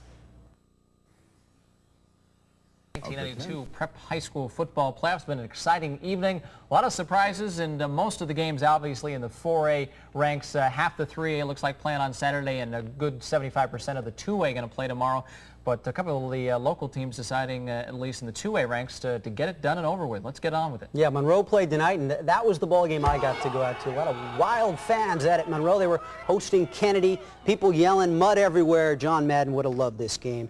Early in the game, Monroe threatens. They're deep in Trojans territory, but Josh Carley loses the grip. Kennedy recovers. Early second quarter, though, scoreless game. Bryce May, look at this guy run. He bounces off one tackler, fights for yardage, makes it down to the 2-yard line. And May then takes it in on the next play, and it was 6-0 Monroe. And then watch May on defense. Kennedy completes the pass and buried right into the Monroe bench, and he gets some nice little words from the coach. Later in the second quarter, Monroe gets the passing game cranked up. Kelly Barnes finds Carley, who just kind of swats away the would-be tackler. He gets into the end zone, does a little celebrating, and then a little trash talking.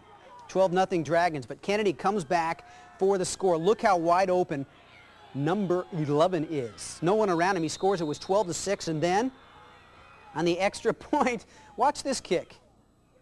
It's not far, but it's good. Hits the crossbar, makes it 12-7, and yes, you see the score.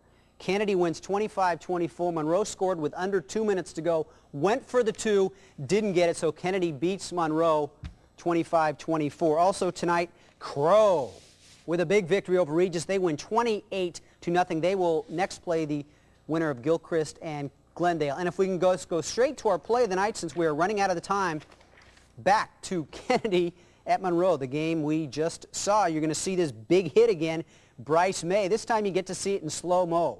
Boom. Nice shot there, and that is the play of the night, the all-sport play of the night. Not bad at all. Let's take a quick look through the review. You'll go with the Midwestern League second. I'll start with Roseburg losing tonight. 3 Valley League teams also lose. McKay, South Salem, and also Corvallis, and also Marist won from the Skyam League. Cottage Grove plays tomorrow. North Eugene, Marshfield, and Willamette all win tonight. They're going to host games next week. We're going to try to be with you next week. We'll find out early next week, see how many games there are we can cover. So we'll let you know next week. For Paul Swangard, I'm Rich Lee. Thanks for being with us. Good night. Good night. First quarter, North down 7-0, but not for long. Jimmy Fritz, 72 yards for the score, and the game is tied at 7. It was 14-all late in the half when Pendleton takes the lead. Tony Hildy to Jason Kelly, and it's 21-14 Bucks at the break. Third quarter, North has 4th and 2 at midfield. Kylie Wong gets the first down and more. In fact, he goes 50 yards, and it's tied at 21. It was still tied late in the fourth. North driving. This time it's quarterback Derek Down. He comes up with the big play. He keeps it, and he goes 50 yards for the winning score, 28-21. North advances to the state. We had, I think, 3-some minutes left on the clock, and we knew that we can just push it down 5 yards at a whack, and they called that play, and they just over-pursued it on the option, and I was able to cut it back up and broke free. We decided at halftime that we were going to quit all the play action pass and the long pass and just go back to what we were comfortable with and what our linemen are comfortable with, and that really made a big difference for us. Meanwhile, out at Willamette High School, the Wolverines taking on unbeaten Centennial. Second play of the game for the Eagles, and it's a big one. Jason Grote breaks it 45 yards. Centennial takes a 21-6 lead at halftime. But Willamette comes back big in the third. Eric Jensen to Phil Rude right at you. And the Wolverines are still alive, 21-14. They get the ball back. Jensen with a quick one to Ryan Abraham. He's gone, 31 yards for the score. A two-point conversion, and Willamette has the lead, 22-21. But that's when Centennial takes command. The pitch to John Watkins, his first carry of the night, 60 yards. The Eagles score 3 straight for a 22-point lead. Willamette comes back, but they fall 5 points short, 43-38. So the Wolverines end the season at 8-3. Rest of the scores, Marshfield wins over at Bend 19-6. They'll play South Medford in the quarterfinals. South Medford beat David Douglas. Top-ranked Ashland, a big winner over North Salem. Number 1 Ashland and number 3 North Eugene next week in the quarterfinals. Also tonight, Tigard beats North Medford in overtime. Beaverton over Barlow, and it was West Lynn shutting out LeGrand. Well, tomorrow, Civil War Saturday, the Ducks and Beavers will fight it out at Parker Stadium in Corvallis. The Ducks still have bowl hopes, so there's a lot on the line, but anytime the Ducks and Beavers get together, it's going to be a war. Just a couple of local games being played. Willamette hosting Centennial. We'll have highlights of that. But first, we check in with North Eugene. The Highlanders hosting the Pendleton Buckaroos. And the Buckaroos strike first. Philip Lago in from a yard out. That made it 7-0. The Highlanders answer, though, with the first of many big plays for them. Jimmy Fritz up the middle, and he's gone. 72 yards. No one's going to catch him, and that ties the game up at 7. Next drive, North gets a break. The pass is going to be dropped. Kylie Wong scoops it up, and he goes down to the 5 to set up the go-ahead score to make it 14-7 North. Pendleton gets a big half from the quarterback, Tony Hildy, the senior, with 129 yards rushing in the first half. There he scores to tie the game up at 14.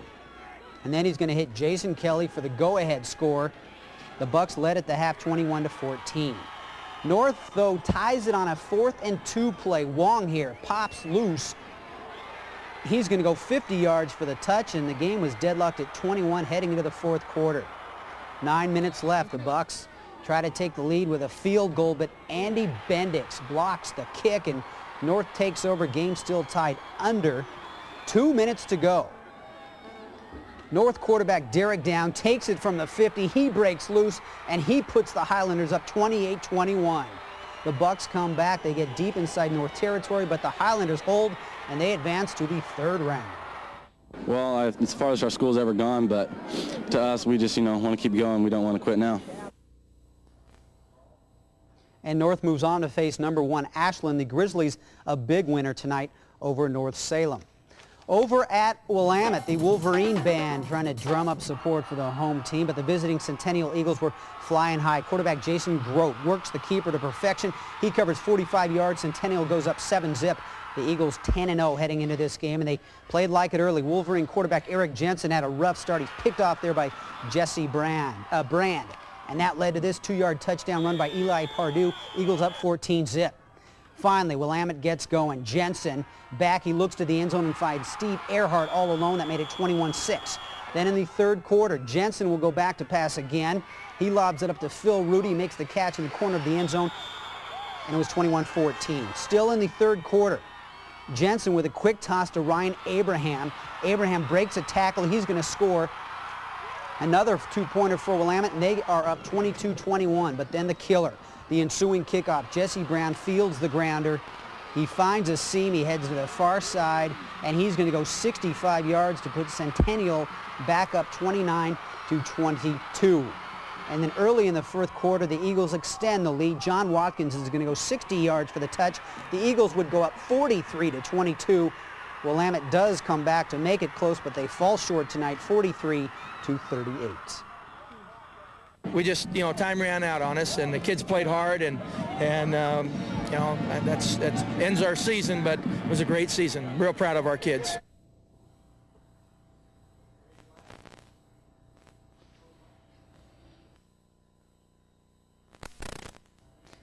And Willamette ends its season 8-3. Centennial moves on to face Tigard. Marshfield joins North Eugene as the second Midwestern team to make it to the quarters. The Pirates with a big win in Bend as they hand the Lava Bears their first defeat of the season. The Pirates will face South Medford next. Also tonight, Beaverton and West Lynn move into the quarters. Well, the Ducks and the Beavers strap on the helmets for the '96 Civil War tomorrow afternoon in Corvallis.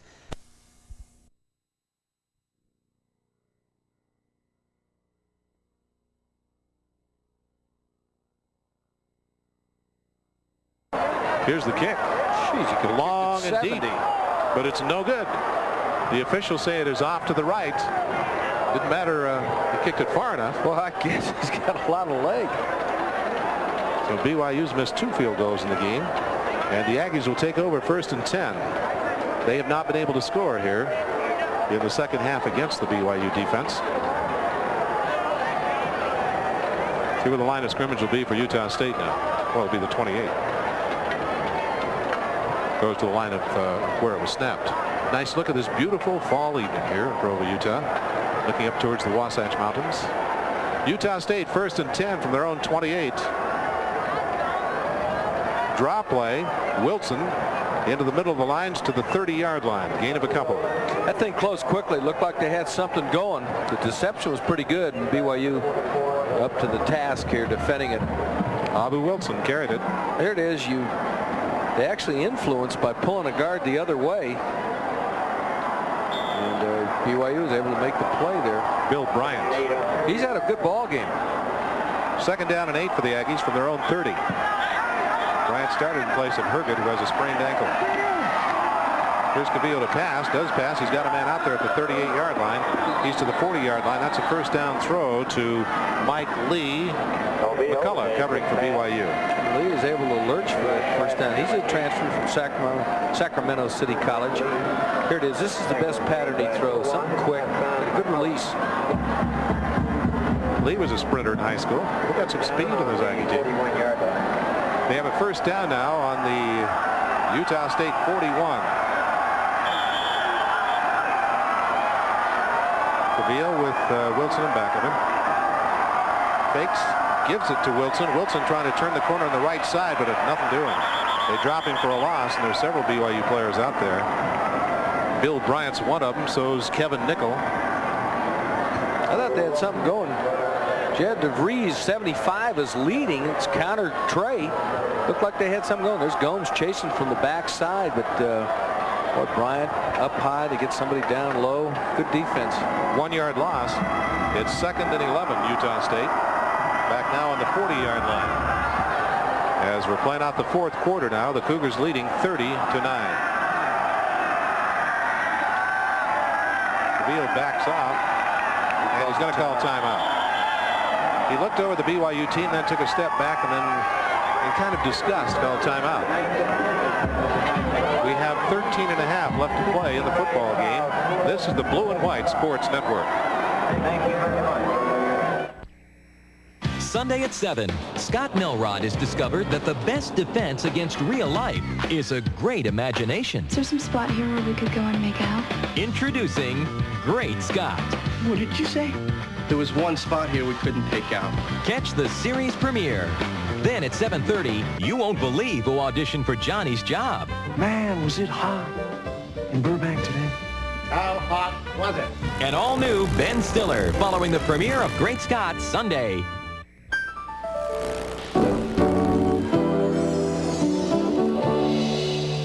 Some Some of the most beautiful forests in America stretch across the Pacific Northwest.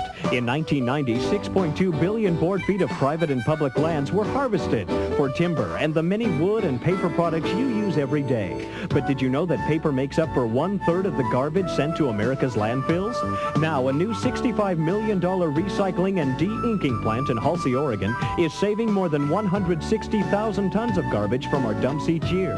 Thanks to recycling suppliers throughout the West, this waste paper is being ground, mixed, and transformed into 450 tons of high-quality paper products annually, including enough copy paper and envelopes to fill 74 dump trucks.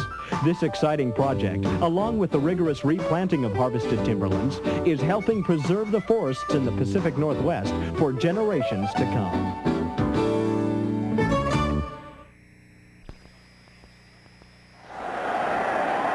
The Aggies go over and talk it over and send Watts and Jenkins back into the game. Lavelle Edwards thinks it over. Look at cheerleaders.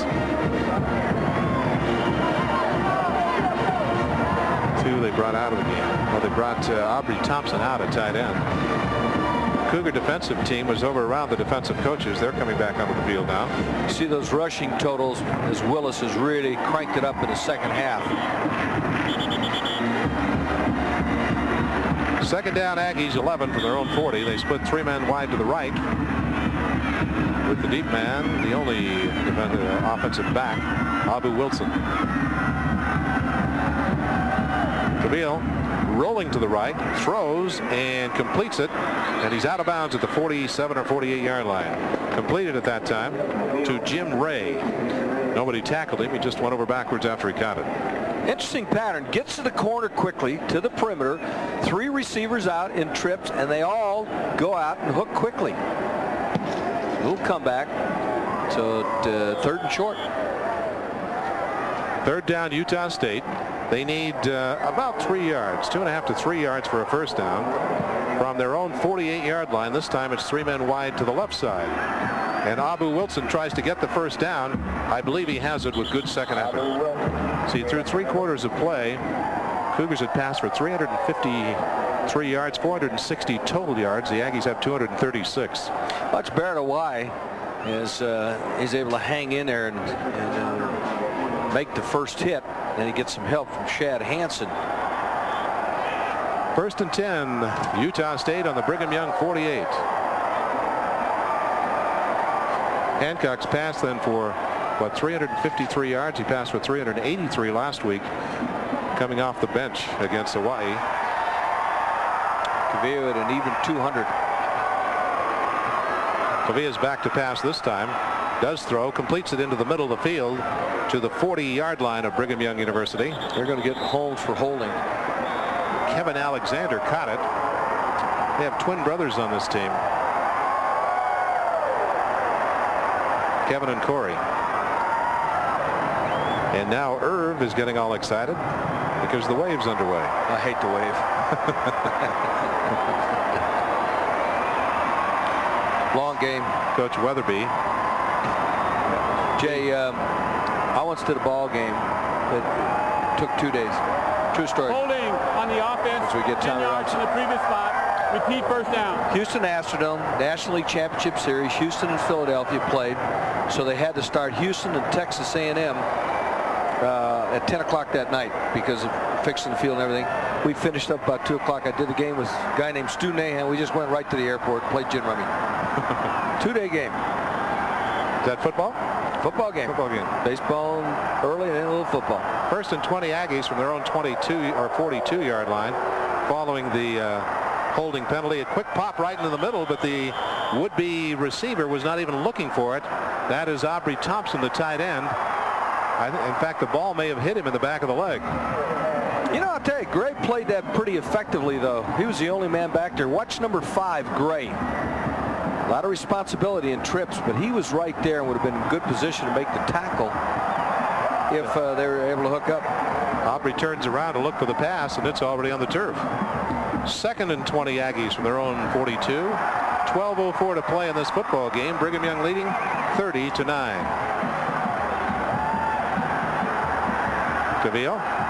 Cavilla wants to throw. He's going to throw it deep this time. Foot race. Incomplete. Great attempt down there by Ray. Boy, that ball was thrown well. Jim Ray made a great attempt leaping for it, but couldn't. Patrick Mitchell running stride for stride with him. BYU's corners do a good job. Usually the safety is in the middle of the field. Mitchell is right there, but the ball is really thrown effectively. Look at this. That's a pretty good quarterback. 3rd and 20 for Utah State, still from the 42. 12 minutes left in the football game. Cougars ahead by 21 points.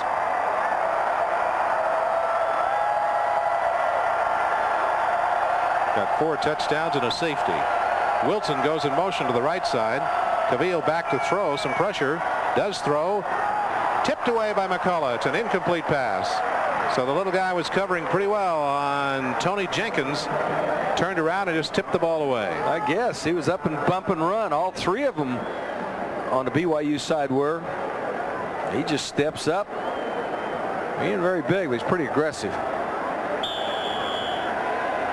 A little excited too. That might be the new song, Achy Breaky Heart or something. I like that. Hunter in there, Doug Beach. Johnston back deep for Brigham Young. Here's the kick. Does not get away a good kick this time. Bounces at the 30, but takes an Aggie roll.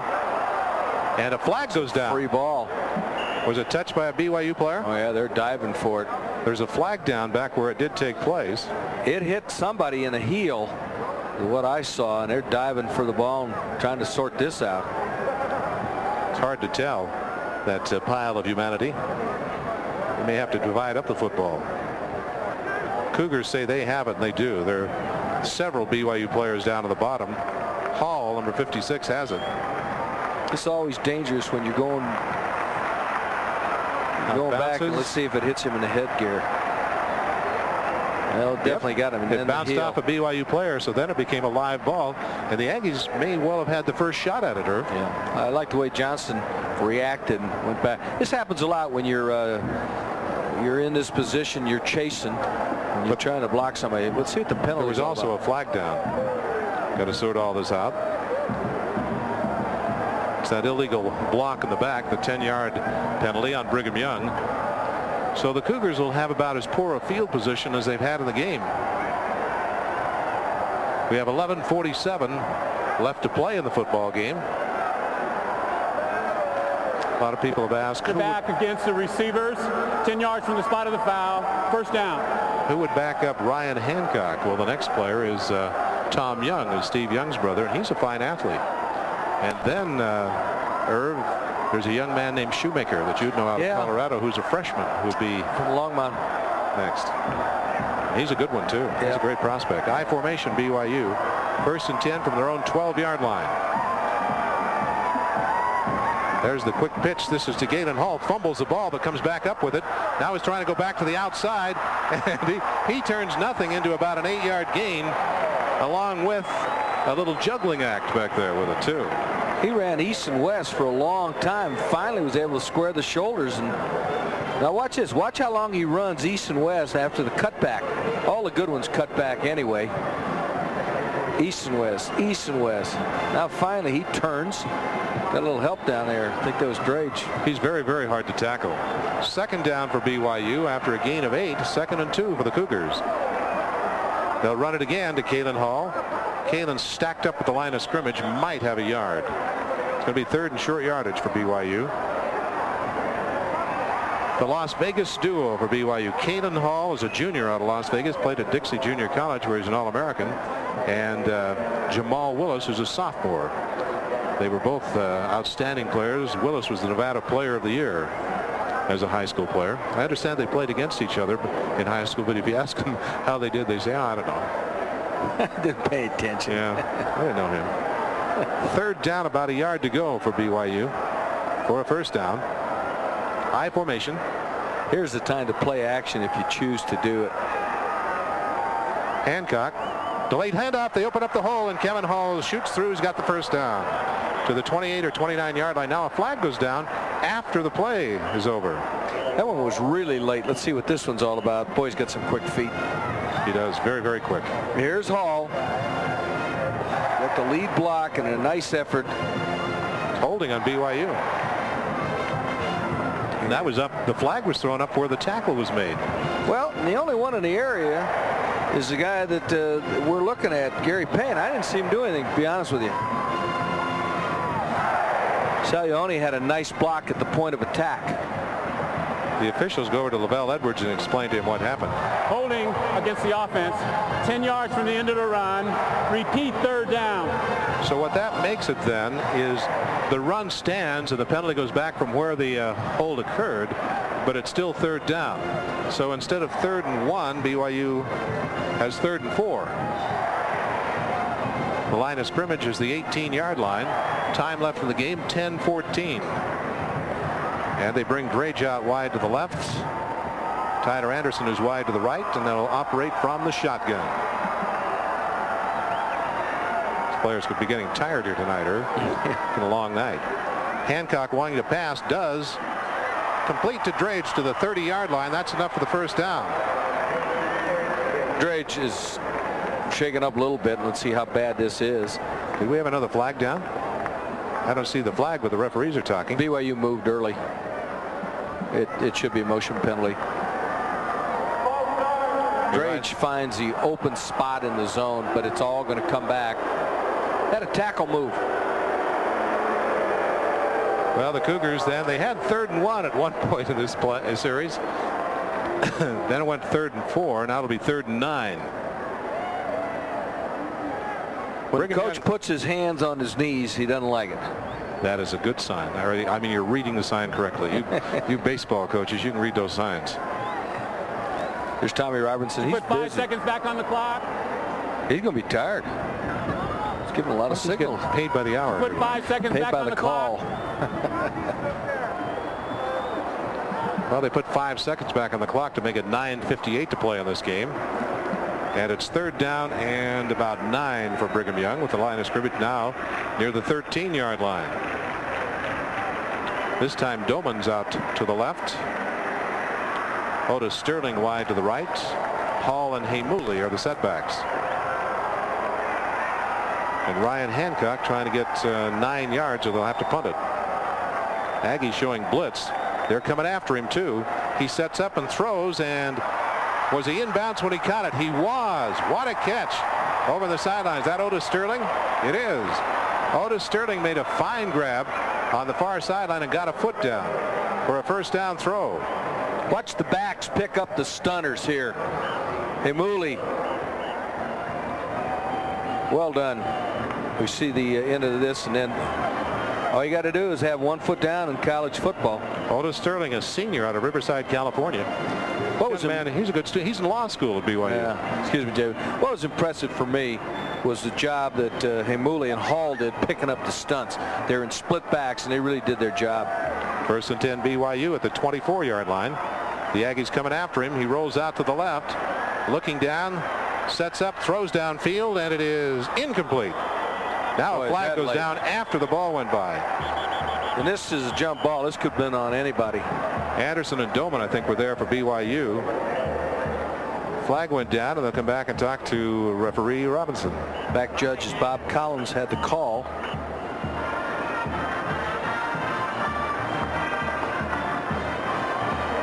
Well, we got 2 calls, offsides and pass interference against Utah State.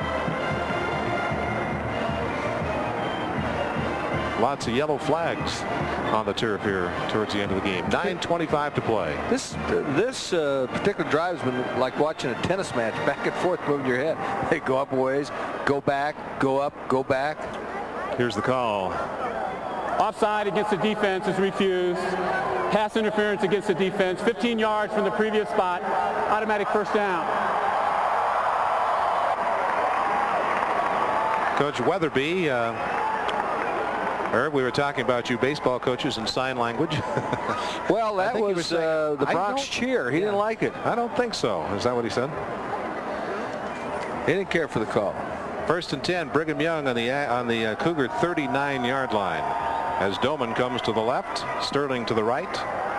I formation, Heimuli and Willis are the running backs. Hancock with a long count. He's back to pass. He does pass. He completes it into the middle of the field. That's to Salioni, the tight end. It's a first down throw right between two Aggie defenders, and Damon Smith pulled him down.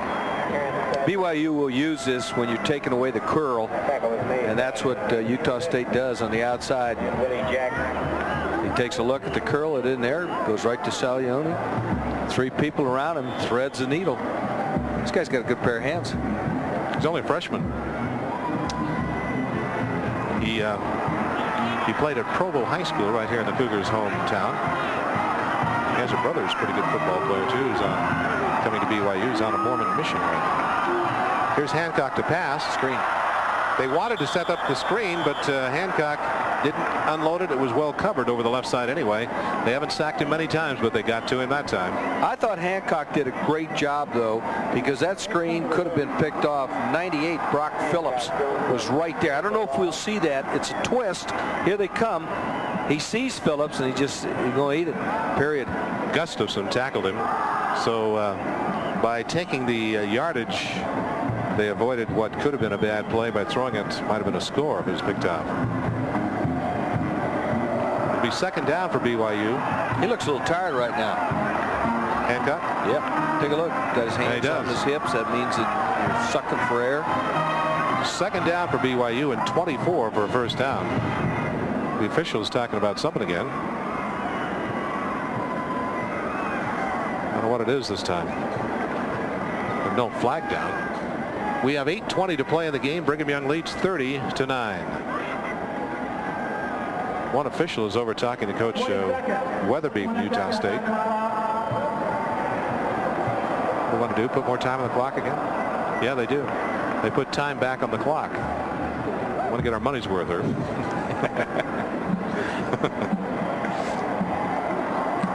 You have an early morning flight tomorrow out of Salt Lake. You know, you'll make it just in time. Ryan Hancock, 377 yards. He had 383 last week. Second down, 24 for the BYU Cougars. And here's Hancock with a pitch to Jamal Willis. Jamal tries to get around the corner, gains 3, maybe 4 yards. Not much timing on that play. Robert Batch, the tackler. There it is. And watch it. The snap is early, and the line just doesn't get off the mark. All it takes is just a little bit of mistiming, and you're not going to make the play work. Hasn't happened very often, it seems like, in the second half, but the clock is running right now. Third down for BYU. Cougars need 20 for a first down from the shotgun.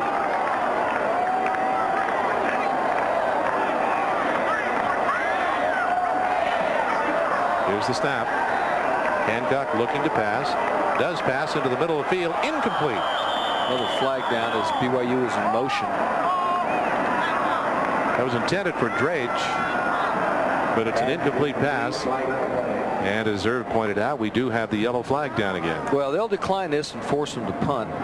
Looked like the back moved in his stance.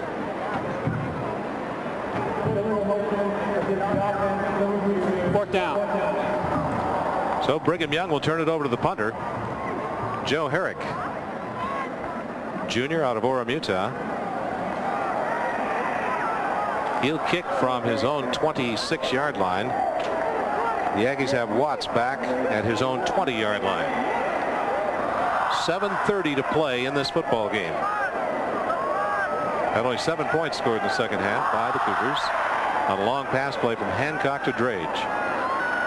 Here's the snap. He fumbles the football. Now he's still chasing it around, and it doesn't matter who gets it because the Aggies will have possession. That was a fourth down play. So the Cougars have Herrick fumble the snap. Is a little low. The Aggies will take over with 7:20 to play.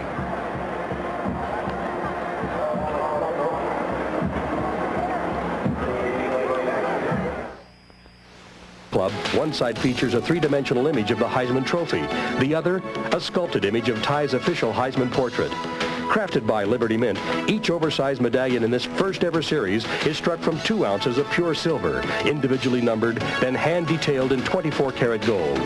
The edition is limited to just 15,000 medallions. The retail price is $95, but for a limited time, BYU alumni and their families pay just $79 per medallion. Call 1-800-USA-MINT to reserve your Detmer medallion today. These rare medallions will become prize collectibles and will make great Christmas gifts. Call 1-800-USA-MINT before the edition sells out. Call 1-800-USA-MINT today.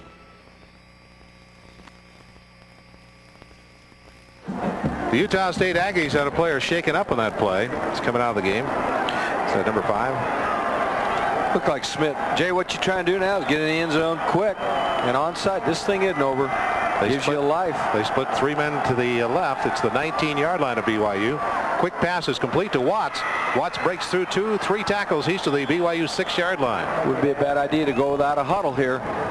Time is a waste. 7:15 left. Vic Charlton, the tackler. Here's a quick toss.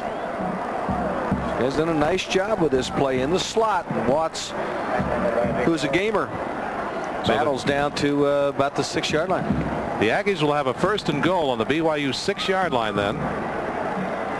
After recovering that fumble on the punt attempt for BYU, they haven't been in the end zone. They're trying to get there for the first time in this game. Cougars doing some shifting. They load up the line defensively. Cavillo with the crowd making lots and lots of noise. Throws for the end zone. Nice. Tipped away by Mitchell. He had it. And then Mitchell looked like knocked it out of his hands. Jim Ray. That was a good play by Mitchell because that was a well-thrown football. Look at this. Here it is. Over the top. Anytime you get bump and run down at the goal line, it's a good idea. And they've got themselves a touchdown. And Mitchell is able to put a hand in there. Stops the clock. Makes it 2nd and goal from the 6. It was a nice pass. BYU brings in another defensive back, McCullough. 2nd and goal at the 6.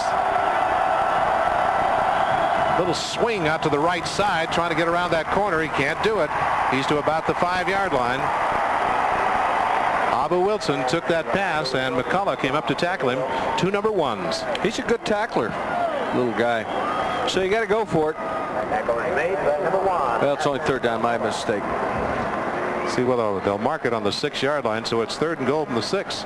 So a pass play and a running play. They're still not in the end zone with 6:20 to play in this football game. Brigham Young leading 30-9. Clock is running now.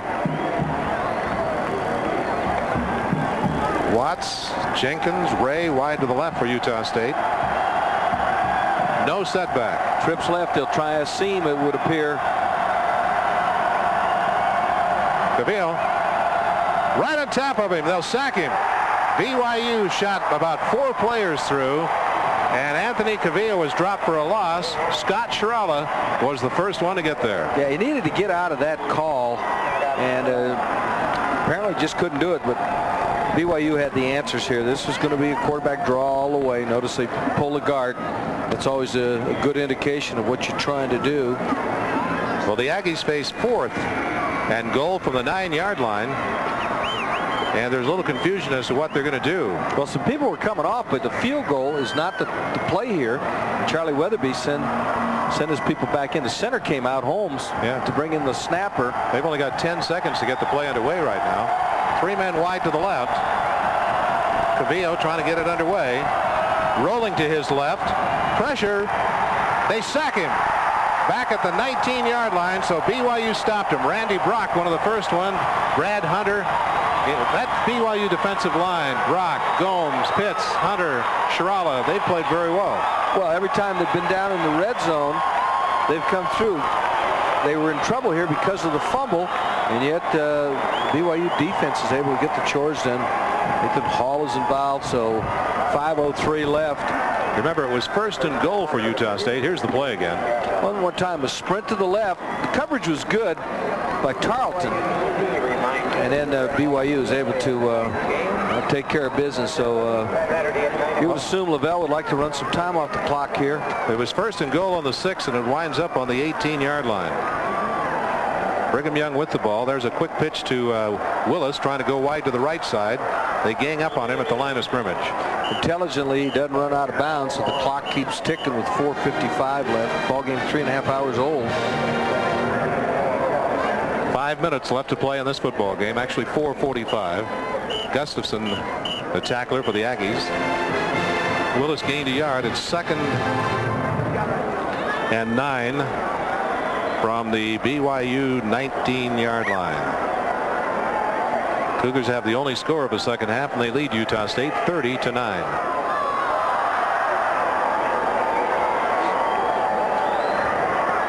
Ryan Hancock has gone all the way for BYU in his first ever start as a Cougar. Back to pass. Has to unload it. Right up the middle, and on top of it was an Aggie inside, one of the linebackers, I believe. Well, that was Todd Herbenstein who came up the middle. That stops the clock. Makes it 3rd and 9 for BYU. Put some good pressure on him that time. Yeah, Heberlein did a nice job. One thing we've seen, Hancock is a hard player to tackle. Big and strong.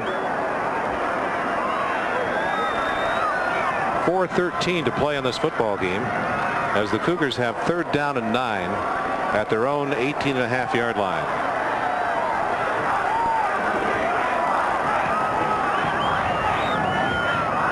Hancock back to throw. Good protection this time. Does throw, completes it to Salioni, his tight end, but it's not enough for the first down. It's out to the 25-yard line. So the clock will keep running, and the Cougars will face a punting down. Paul Gustafson, again the tackler. Gustafson came up, did a good job, kept his base. Last time BYU went back to punt, they didn't handle the snap. And Utah State had the ball in great position. Cougars have changed punters. They have Brad Hunter in to kick right now from the 10-yard line. Brad has a very, very strong leg. He can kick it a long ways. He's big as a house. So he's trying to kick from the 10 this time. Watts is back deep for Utah State. 3.5 to go in the ball game. Snap is there. He's got it. He got hit. Kicks a line drive. There's a flag back downfield by Watts. He might not have got it off in time. That's from the back judge. In fact, there are 3 flags back downfield. And there's a break in the action. This is the Blue and White Sports Network. So I went to my Toyota dealer today. Yeah, how was it? Well, they had the lowest prices in town. Lowest prices, But they showed so little interest. Really? I need a truck, and Hutchins has the lowest price, but so little interest. Oh, my. What about down payments? No down payments either. No down payments? My word. No Hutchins.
Boy, we've had a lot of penalties, Herb, here in the second half of this football game. Yeah, it's really been slow. And we just... Defense, 15 yards from the previous spot.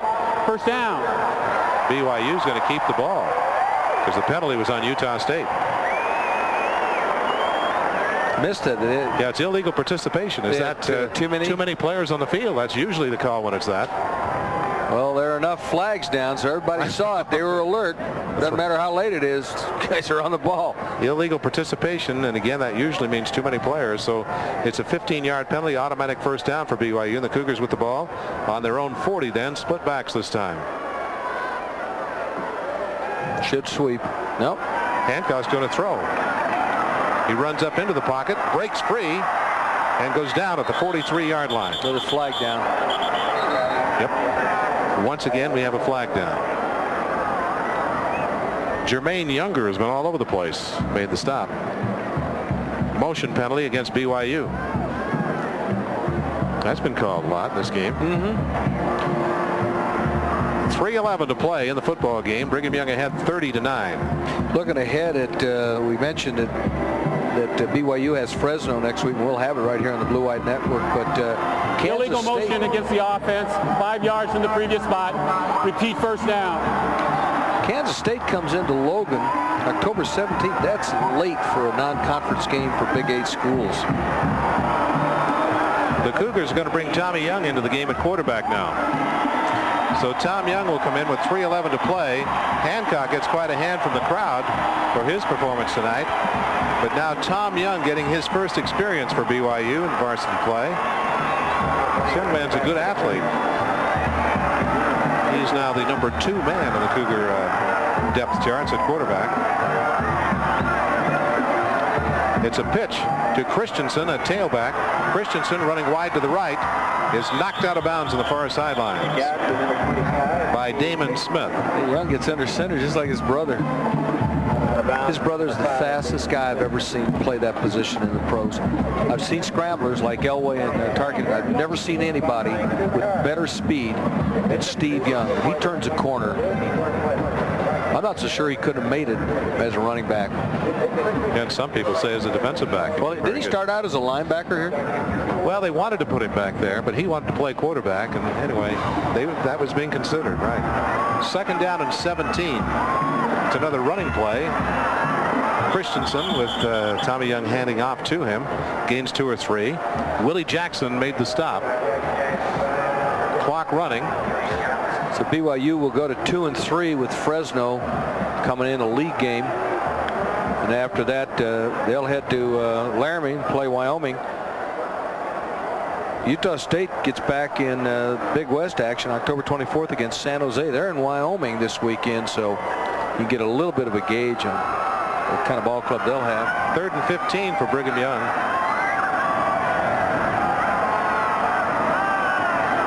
Young back to throw.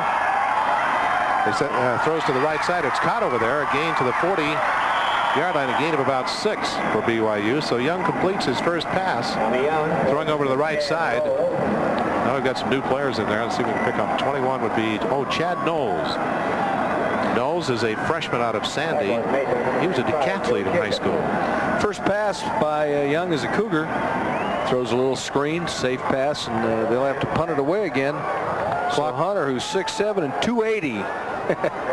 Clock running with 1.5 minutes to play. He'll kick from his own 25-yard line. He might be the biggest punter I've seen. Long count. Snap is to him. Kicks it a mile in the air. Holy smoke. And it goes on into the end zone. I got to tell you something. I hate to call for a replay. Michael, if you have that, that's worthwhile. This guy just 59-yard punt. Look at the size of him. I just like the way he put his hit. Well, the thing they've said about him, he's capable of kicking it 60, 70 yards. Look at the effort, though. Watch. Wham! You got to have a little fun. Well, it went into the end zone, so it's a touchback. Comes out to the 20. 1st and 10. Aggies. Cavill will throw on first down. Completes it to the 25-yard line. And they gang up on Ray over there.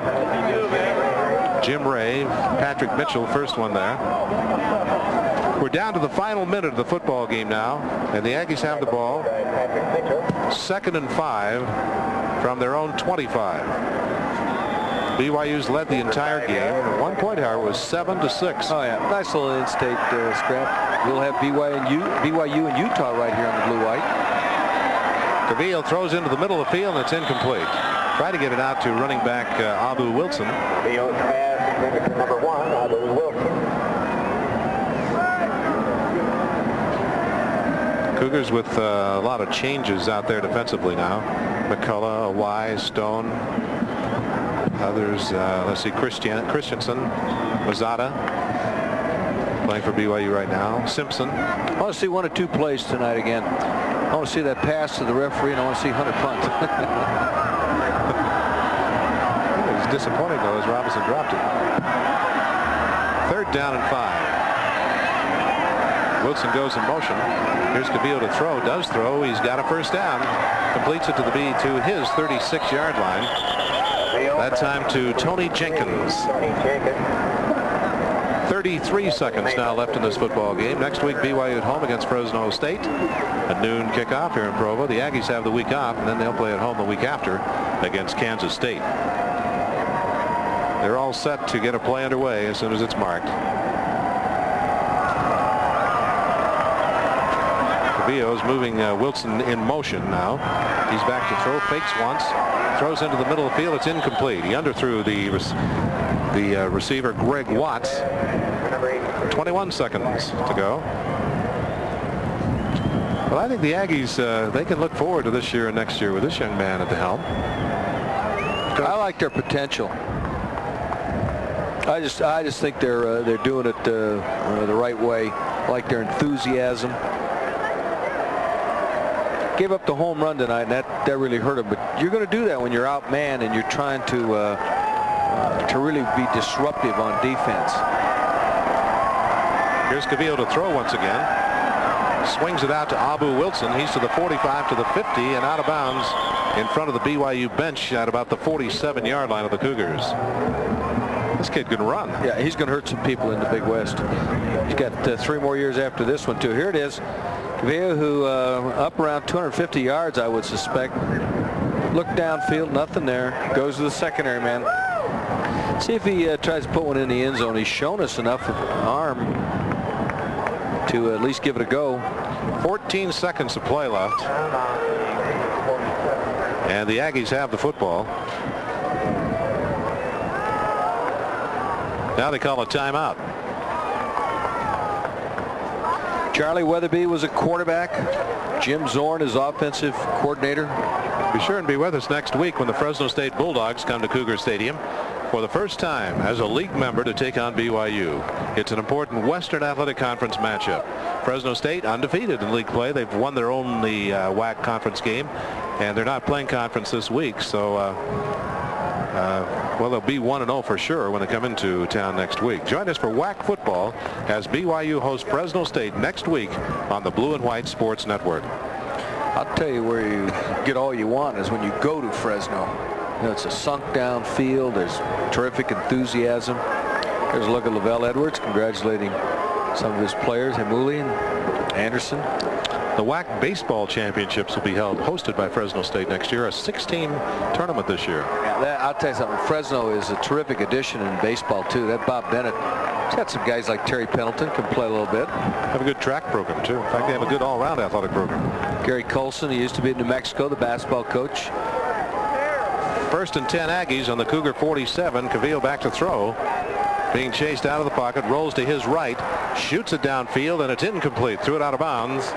We still have 8 seconds to play, so he's going to have another shot at it. He throws pretty well on the run. Yeah, he really does. There's a look at Brian Hancock. Big numbers again. Jay, that's exactly the same as last week. Exactly the same as last week. 383 passing yards, intercepted twice, 3 TDs. Perfectionists would say, well, he didn't improve. 2nd and 10 might be the last play of this football game. Cavillo dropping straight back to pass, chased out of the pocket, throws for the end zone, and it is incomplete. He had a shot, though. That's right. Ray had a shot at it. Jim Ray dove and touched it. There's a second still on the clock. Jimmy Ray was a sprinter in high school. In fact, he holds some high school sprint records in the state of Utah. He's out of Blanding. Is that AA Blanding? A little familiar with your school. I think they're 1A. Okay, the smaller schools. Well, this guy got it in the end zone. They had a chance there. Well, we got time for one more play then. The Aggies still taking a shot at getting one into the end zone.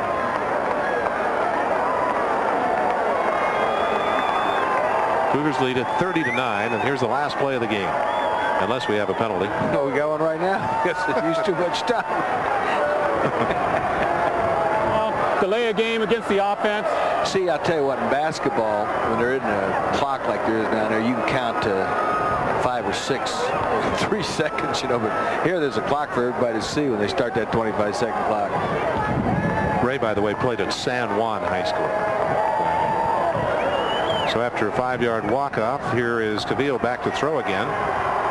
Rolling to his right. He's going to throw for the end zone once again, and it is knocked away. There are too many Cougars around that time, about 4 of them.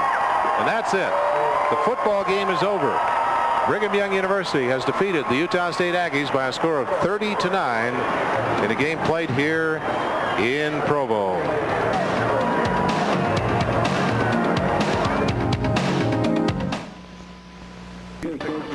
Brought to you by Health Network of Colorado Springs. It's pretty even except for the passing statistics because of what happened near the end of the half. Baker really got them going and made this thing a football game. As maybe we can look at some of the highlights in the first half, scoring-wise. The Cougars first out of the shotgunner. This is Hancock. Now watch the hard rush. First he has to handle a bad snap. He's going to roll to his right. Drage was on a post route. Instead, we'll scramble with him as Black with the chase. And that's well done. Nice little touch there. And BYU after the extra point leading it 7-0. Second touchdown was probably the prettiest play of the game. Jamal Willis just picks him up and lays him down, and a guy who's just done such a terrific job all year long. Here it is now as they run the sweep, something they've done effectively all year long, and then Willis looked like he was going to be caught by number 3 Carl McDonald, who's got tremendous speed. Gets a hand right here. Look at that guy on the sideline pushing right there. Looked like a track competitor. There's Drage with a legal block. And it looked like we had a route. Well, if you know anything about the Air Force Academy and their determination, and I was down there during Desert Storm, they just never quit. And here they come off the right side. And, you know, I mentioned Desert Storm, Jay, because a lot of these people have friends over there that were involved in everything. It's just a good bunch of people. Well, the two teams are back on the field. We're just a few moments away from the kickoff of the second half. BYU leading by a score of 14-7 over the Air Force Academy.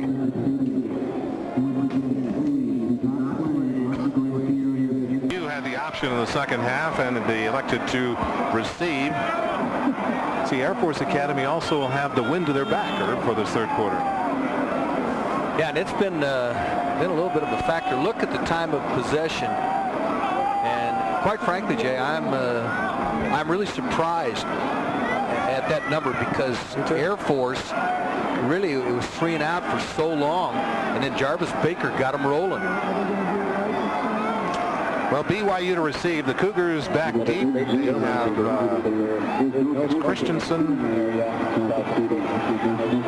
Christensen and Hughes, I think it is, back deep for them.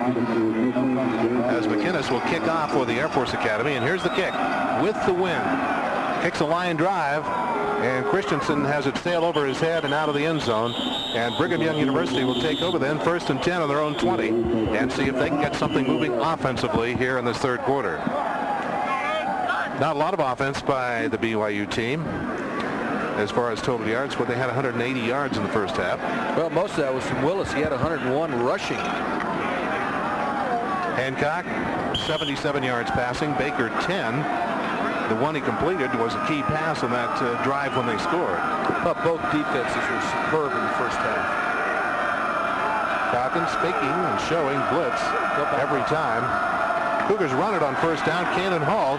Kalen bounces his way to the 26-yard line. Tackled by Jason Bowers for the Falcons. The reason you run that inside draw like that, the backers have come up consistently to fake a snap, and then they get back and underneath coverage. That means they're on their heels and they're going backward. Hall, who has been a very good back, might be overshadowed today by Willis. He's overshadowing everybody, but make no mistake about it. Hall can do some damage. That's his 3rd carry is all today. 2nd and 4 for BYU. Hancock gives again to Hall. coming wide to the right side. He'll be close to the first down, but not quite. So Kalen Hall slanting off to the right was tackled by Eldrick Hill, and BYU will face 3rd and 1. Boy, I like the way Hill did it that time.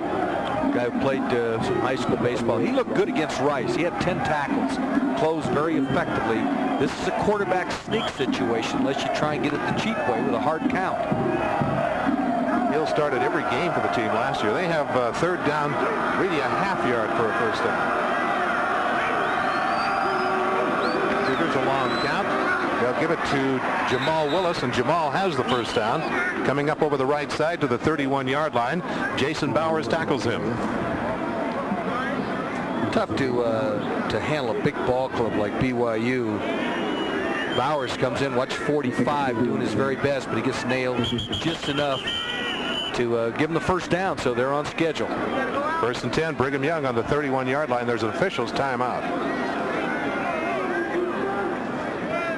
I think the Falcons have an injured player. They're going to send him off the field. They do. Chris James is going off very, very slowly. Replaced by Newby. Well, they really need him back, Jay. That's the guy who got the pick in the first half, and he's just a guy you can't afford to be without. They don't have that many players. 1st and 10, Cougars with split backs this time. 2 men wide to the left. Hancock gives on a draw to Haymuli. Haymuli works his way back to the line of scrimmage, and that's all. That's good defense by the Air Force Academies. They're really scrambling. Moody does his thing. They make a pile, you're smaller, and that's exactly what they do. Look at Moody come in there, mess it up. He takes on the trap blocker, ruins the timing, and then there's always good pursuit played out here. Curtis Sutton in on that stop, too. 2nd down and 10, Brigham Young. From the Cougar 31, they lead the Air Force 14-7 at the start of the 3rd quarter. Out of the shotgun this time. Direct snap, rushes on. Hancock throws. Was it caught? Well, yes, nope. The official says no. Rex went for the ball. He was hit, and it goes incomplete. Eldrick Hill made the hit. And they put a great deal of pressure on Hancock as he was ready to pass. Watch Simpson and Moody. That's good coverage, though. Give Hill credit. That's terrific coverage. Of course, it all starts with a pass rush. That's how you play pass defense. Put somebody on the seat of his pants. 3rd and 10, BYU, and the Cougars need 10 yards right now. They're going to have to kick the ball into the wind. Crowd is really into the ball game right now. Here's Hancock rolling to his left to throw. Looking downfield, sets and throws, tipped high in the air and caught. Was he in bounds? He was. The ball was tipped high in the air, and Drage was there waiting for it and pulled it in for a first down. Moody deflected the pass. That's great defense, and all it results in is a BYU first down. The defense here is they covered all avenues. Zone defense all the way as they fall back into their areas. Pretty disciplined. And there's the tap up in the air by Moody. See, that's going to be picked off, you would think. And Drage hangs around. It's ISO on Eric Drage. It just does a little bit of everything. Donald turns his head. Drage says, I'll take it. 1st and 10, Brigham Young from the Cougar 46. Takes a delay, throws intercepted right in the middle of the field, and the Falcons will have great field position at the Cougar 44-yard line. Virgil Simpson stepped right into that one and picked it up. That is the 2nd interception of the game for the Air Force Academy. Jay, if Virgil Simpson stays outside, he's got a touchdown. Fake the draw. Here it is. Doesn't see Simpson, who, look, he's got a touchdown out there. He's going to be chased by Gary Pay and the quarterback. One more time. Here's the fake draw. They put great pressure. I mentioned Hancock usually doesn't get hit. He gets nailed pretty good here by Black. So the Air Force in tremendous shape thanks to Virgil Simpson. Well, they put together a very solid drive to end the first half and scored. Now they have the ball in BYU territory at the Cougar 42-yard line running the wishbone. And Baker keeps the ball himself. Now he pitches it back to Onaha, and Onaha is tackled at the 38-yard line. Nathan Hall, the tackler for BYU. Now a flag goes down after the play is over. See what this is all about. I think it's going to be an Air Force. See if it's a late hit. Gene Wirtz, who's an administrator in the Denver area, high school administrator, talking it over with his crew. Veteran official. He's a good official. Keeps control. Dead ball. First personal foul against the offense, 15-yard penalty. And the problem with the Air Force, and now it came after the play, so the down stands. Can't have that. And it's just as simple as that. When you're outmanned, as Air Force is up front, you can't afford to do anything like that. Fisher DeBerry will have something to say to the guy who's involved there. You just can't have things like that. All right, the Air Force Academy, then that puts them back on their own 47-yard line where it is second down. What do they need? They need about 20, don't they? 21 yards for the first down. Second. Yeah, I was going to say, normally what he does here is run the fullback. Try and get half of it back, but it's been so tough to run. Let's get BYU covering the guards like you like to do against Air Force. Okay, second and 21 from their own 47. Baker, there's the pitch back to Onaha. He's got the ball. I don't know, for a minute I thought he was looking to throw the ball, but he turns the corner, knocked out of bounds at the 50-yard line by Brad Clark. Jay, that was the halfback pass all the way. Hufford was out there. Look at the action here. Watch how they don't go downfield. That's a halfback pass, and BYU covered it, so Onaha's got to, well, he got knocked down his own player. His own player. What are you doing? We're on the same team. Don't you understand we're wearing blue today? Both teams in blue and white. Jeff Orman, our expert statistician. Third down and 18 for the Falcons. They're at midfield, right on the 50-yard line. And they break the ball, send a man in motion that way.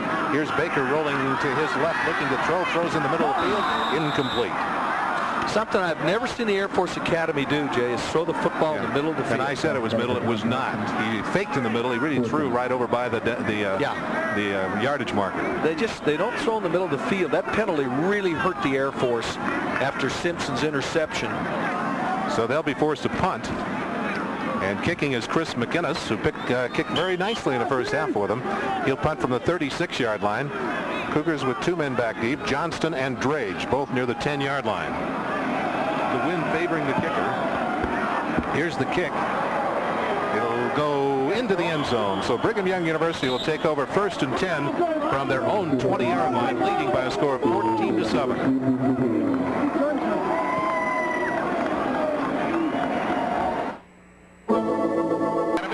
Byron Rex, the Cougar tight end. Hill knocked him down. What a big gainer for BYU. Well, Rex is just a terrific receiver. Number 85, a junior college transfer, runs the post. And Hancock let that go sidearm. That's when he throws that fastball that runs into your hands, too. And Rex, who's about 230 pounds. Boy, his effort was hanging on to it after he was hit. You bet.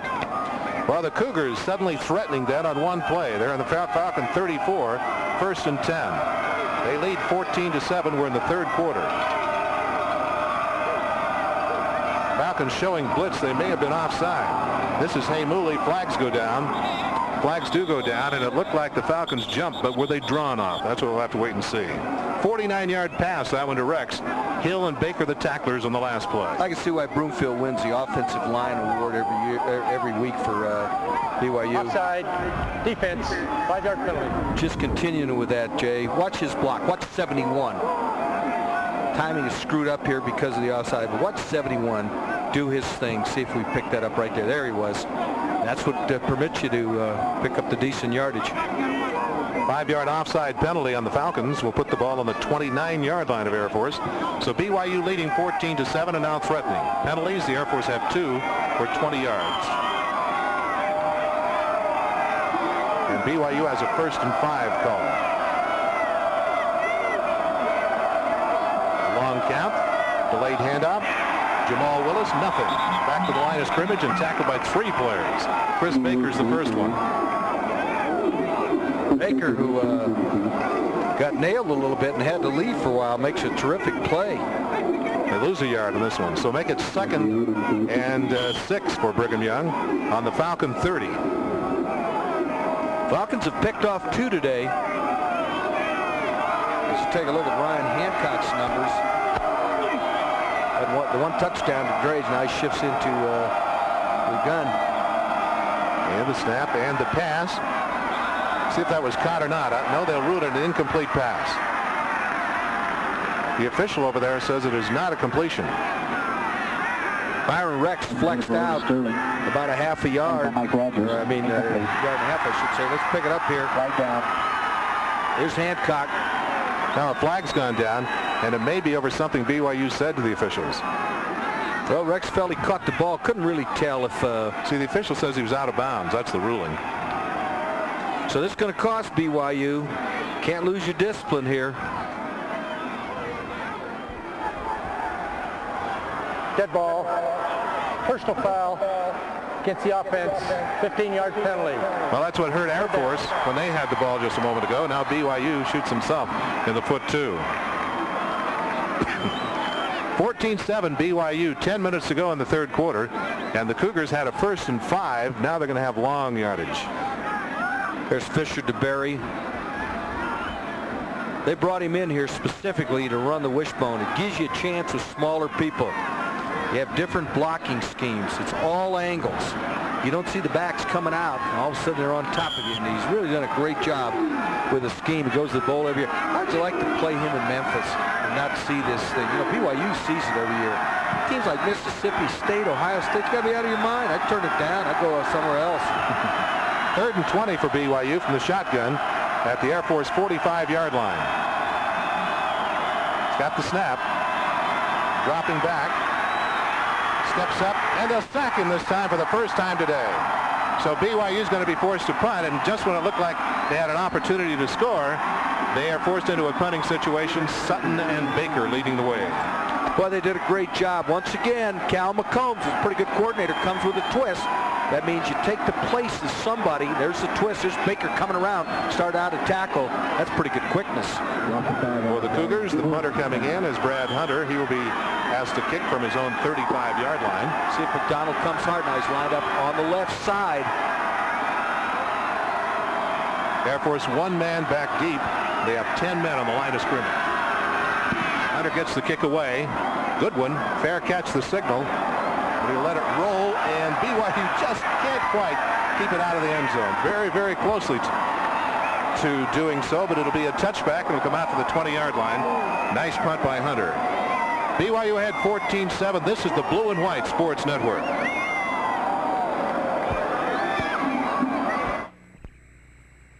Get a head start on your holiday projects at Craft World, where friendly employees and great prices make shopping easy. For example, save 40% on super strong adhesive sealant by Eclectic. Easy to use, Plasticoat Flexstone kit gives the look of granite and the feel of stone. Get 2 16-ounce cans now for only $8.99. Save 25% on Craft World's entire stock of Cindy doll parts and accessories. There's a world of ideas waiting for you at Craft World. Tough trucks? With the all-new 93 Toyota T100 full-size truck, it's a whole new ball game. A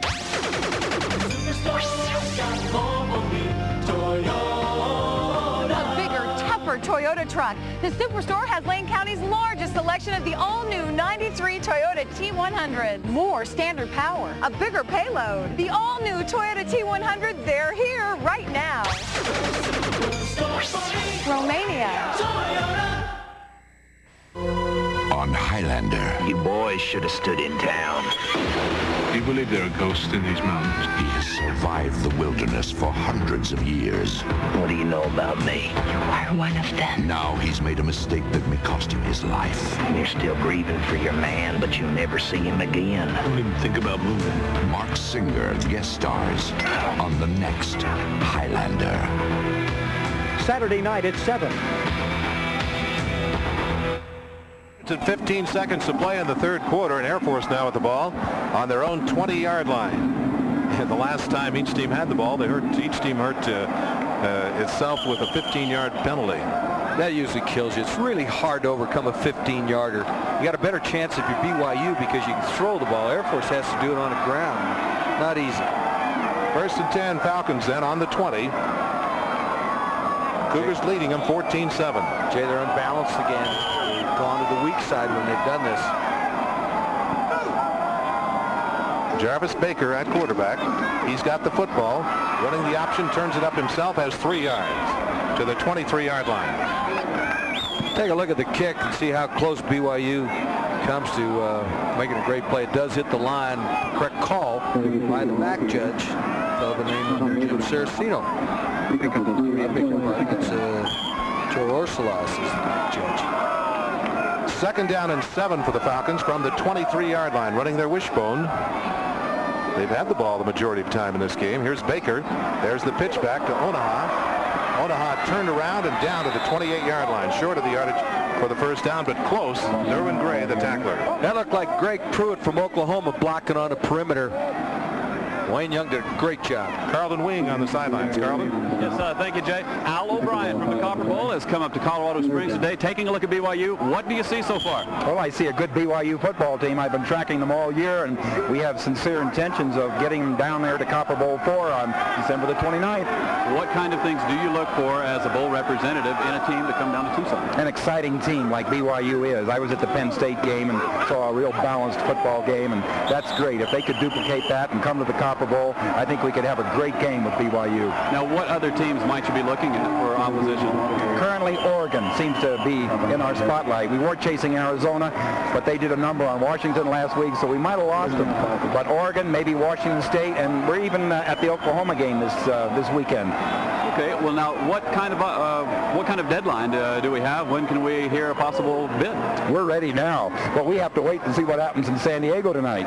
You know, Hawaii's down there to play, and if they should beat San Diego, that puts them in the WAC. And the bowl in Honolulu might just chase BYU, so we're going to have to chase them and everything else. But we're ready. We want you as soon as we can get you. All righty, thanks, Al O'Brien. Back to you, Jay. Air Force got a first down on the next play, just barely, with Parisi, and the Cougars have an injury, and this would be a key injury. Well, this is a killer. Yeah, this is Shad Hansen. Their super linebacker is being helped off the field and not putting a lot of weight on his right leg. I'll tell you what makes this tough now. The backup is Royal Chamberlain. He's a good football player, but you talk about pressure, Jay. You come in and you play the bone. I promise you, the Air Force staff is going to be calling down. Let's see exactly what 48 has. First down just over the 30-yard line for the Falcons.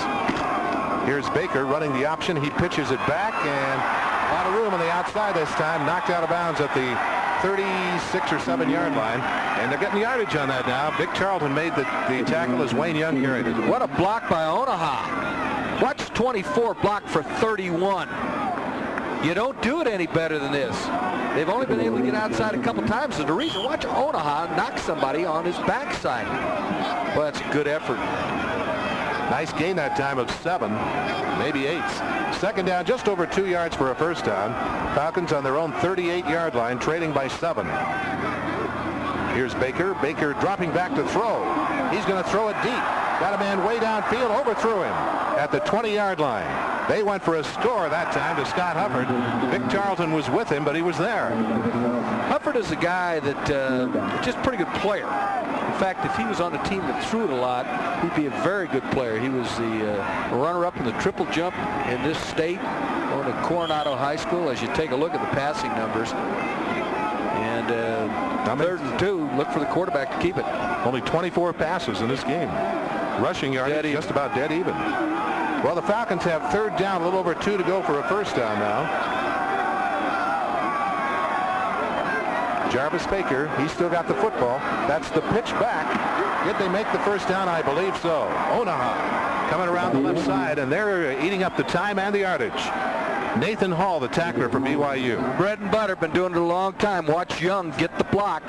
One blocks for the other. The fullback game just hasn't been there today, so they've had to go to the perimeter. 31 with the block, that's Young.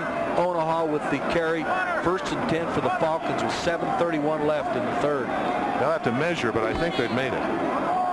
Halfway through the 3rd quarter, Brigham Young holding on to a lead. The Cougars led 14-0. The Falcons scored right at the end of the first half. Neither team has scored here in the 3rd period. Watching Hansen on the sideline, because this is really crucial. Here's a guy who's coming to play where he went to prep school, working on the leg. It might just be a cramp, and that would be very good news. It's a first down for the Air Force Academy. So they'll have a first down on their own 41-yard line. 7.5 to go in the 3rd quarter, and they're battling a team that was favored to beat them by at least 10 points to a standstill. Attendance today, 32,113. Here are the Falcons with a first down on their own 41. Baker gives on the handoff this time. Very little gain. He handed off to Joe Parisi, the fullback. Haven't used the fullback a great deal in the game, and this time there's very little out of it. Randy Brock tackles him. Joe Parisi's father played football at Mesa, Father Russ. Here's a guy who hit close to 600 in high school as a catcher, but been nothing doing inside. Gomes has just sucked up everything that they've tried to do. They face 2nd and 9 at the 42 now. Jarvis Baker. Jarvis still with the football, looking to pass it. Rolling to his right, has to throw it away. Threw it out of bounds. Either that or a sack. Yeah, he's thrown it to the snowbank. Coverage was good by Charlton. It'll be 3rd and 9 as the Cougar trainers work on Shad Hansen on the sidelines. And the way they're working on him, he may get back in the game. It doesn't It's show kind of encouraging. It looks like they're retaping. Would not want to guess or speculate what's wrong, but just by the way he's acting, he'd like to get back in. Tell you something, this Chamberlain, for not taking a lot of snaps, and you never get to when you're the backup, he's doing a pretty good job in there. He's only a freshman. But he's moving around and doing the right things against the bone. That's not easy. 3rd down, and Baker rolling to the right to throw. Now does throw, knocked away and incomplete. I think it was deflected by one BYU player and then knocked out of bounds by another. Nathan Hall got a hand on it. Air Force 3rd down conversions now 5 of 14. As they will face a 4th down and punting down with 6.5 to play in this 3rd quarter. We got a defensive battle going on there. Both defenses have really showed me something. Hey, if you appreciate defense, watch what they're doing up front. And it's been a chess match. Drajan Johnston back for BYU as McInnes will punt. And he has several 50 yards in this game, punting with the wind. Cougars went for it, didn't get it. The kick goes back to the 5. Fumbled there. Picked up by Drage, however. Now he's coming wide to the right side. He's dangerous. In the open field, he's to the 22-yard line. Oh, boy. That football would just land on the turf for a few minutes there. And I'm sure it drew some concern from BYU. Okay, we've got 6:25 to play in this 3rd quarter. BYU still ahead by 7 over the Air Force Academy. Saturday, November 21st, the state of Utah will rock as the BYU Cougars travel upstate to collide with the University of Utah. It's the Cougars of the Utes, Big Blue against Big Red in the Blue and White Network season finale. Bowl bids, conference standings, and fierce pride are on the line for both teams in one of college football's most colorful and heated rivalries. Don't miss the 68th Gridiron meeting between BYU and Utah, Saturday, November 21st on the Blue and White Sports Network. To achieve your ultimate potential, we introduce Nordic Flex Gold, the newest idea in strength training that is 5 ways better than SoloFlex. Nordic Flex Gold has linear motion to accurately simulate free weights. SoloFlex uses a less effective arcing motion. Nordic Flex Gold has isokinetic resistance to match your natural strength curve for maximum results. With SoloFlex, the resistance is dictated by the stretch of a rubber band. Nordic Flex Gold's isokinetic resistance also gives you speed.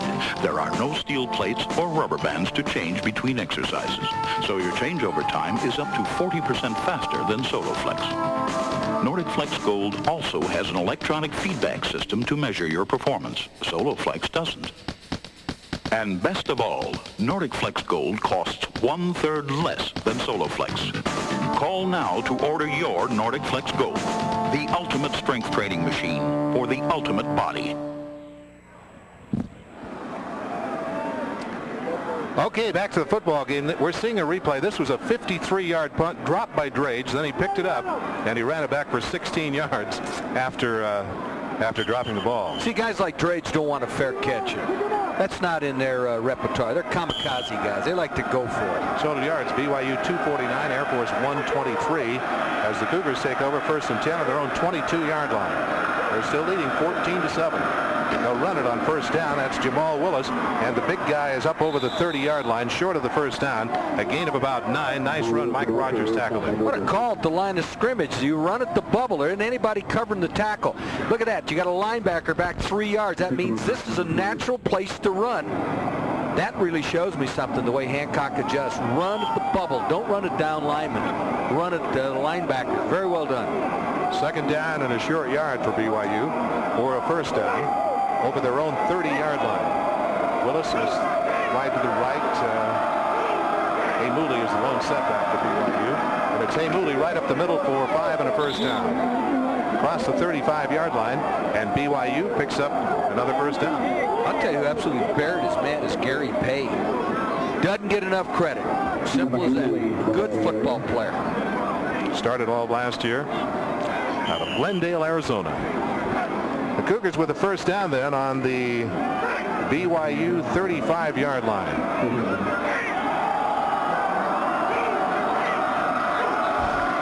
Hancock hands off to Jamal Willis. Jamal tries to skirt from the outside. A flag goes down.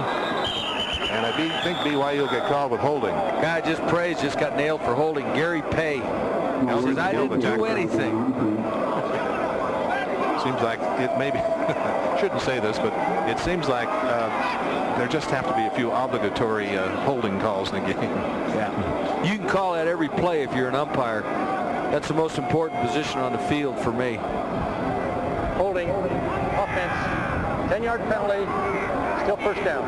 Well, BYU hurt themselves the last time they had the ball. They were in scoring territory and a 15-yard penalty. Now they're hit with a 10-yard holding penalty, which will make it still first down. See, they'll need 20 yards. First and 20 from their own 25-yard line. 2 men wide to the left. Hancock gives to Jamal Willis. Jamal up the middle. Has only about 3 yards before Saxton Yandel tackles him. Yandel did a great job. He just hangs in there, and that thing wasn't going to go anywhere. 4:50 to play in the third quarter. You know, the first game we did over here this year, Herb, didn't have many points. Remember, 6-3. Yeah, that was Hawaii, and that's when I think we suddenly realized, we being people who followed the WAC, that Hawaii was for real. You come in here and win. They've had a tough time on the mainland. They had beaten Oregon, and then to get a win here, big deal. 2nd and 17 out of the shotgun. Hancock throws in the middle of the field. Incomplete. Tried to get it to his tight end, Byron Rex. Byron covered pretty well by Mark Moody. Rex, who wears those high tops, kind of slipped. Been a lot of slips today as you look at Ryan Hancock. Cougars with 77 yards in penalties in this game. Falcons with only 20. Jay, once again, the first time I saw this guy throw the baseball, you showed me a film clip of him knocking an umpire's mask off. I wish everybody could see that. This guy is going to earn a living. I hope it's with the Colorado Rockies one day. 3rd and 17 for BYU. Hancock going to his right, looking to pass. Setting up, everybody covered. Now he's going to run it to the 30, to the 35-yard line, to the 36-yard line. Not enough for the first down. Well, he isn't going to win any wind sprints, is he? No. Jason Bowers tackled him. Good coverage by the Falcons back deep. Very good coverage. This is not Steve Young. For those of you who follow BYU, he's a very good passer and he's a very good pitcher. And we time him with a calendar. I'm just kidding, Ryan. He's passed for 141 yards. They'll turn it over to Brad Hunter to punt from the 20-yard line and see if he can get him out of trouble a bit here for the Air Force. Brian Watkins back deep. You still got to be alert for number 3 on the left side. Carlton McDonald. Snaps there. Got it away. Maybe they got a hand on it. I'm not sure. It goes out of bounds. Great pressure.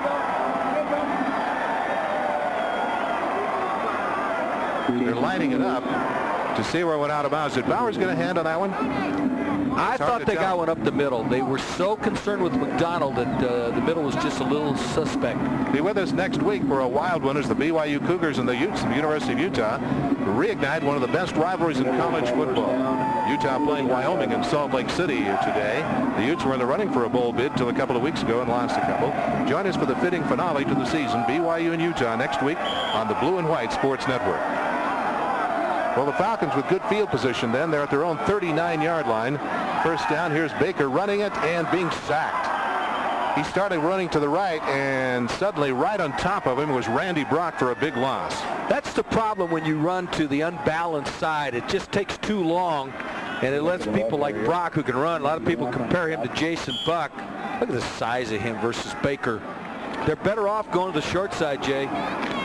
Okay, the Falcons then lose some yardage. They face 2nd and 18 with 3:05 to play in the third period. They're now on their own 33-yard line. Brigham Young ahead 14-7.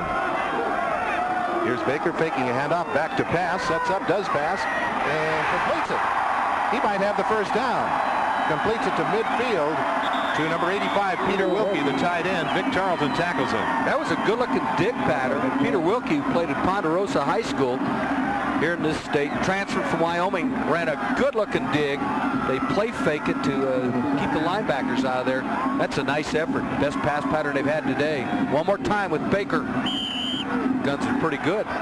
It is a first down throw. So the Falcons with a first down at midfield. Trading by 7, trying to tie it up. Here's Baker. Baker running the option. Baker with the football himself. Cutting inside. You see his elusive running abilities to the 44-yard line before he's dropped. Am I impressed with how their backs block? Antoine Banks with a terrific block as he rolls at one of the linebackers' legs. And that permits Baker to make it go. Watch Antoine right there. And then Baker able to keep his footing, and he cuts inside. Kind of like seeing him on AstroTurf because he is quick. Brad Hunter, the tackler. Chamberlain is still in at linebacking position, replacing Shad Hansen. 2nd down and 4 for the Falcons. As Baker mobilizes at the line of scrimmage, they bring a man in motion. They hand it up the middle and don't gain very much. Not quite enough for the first down.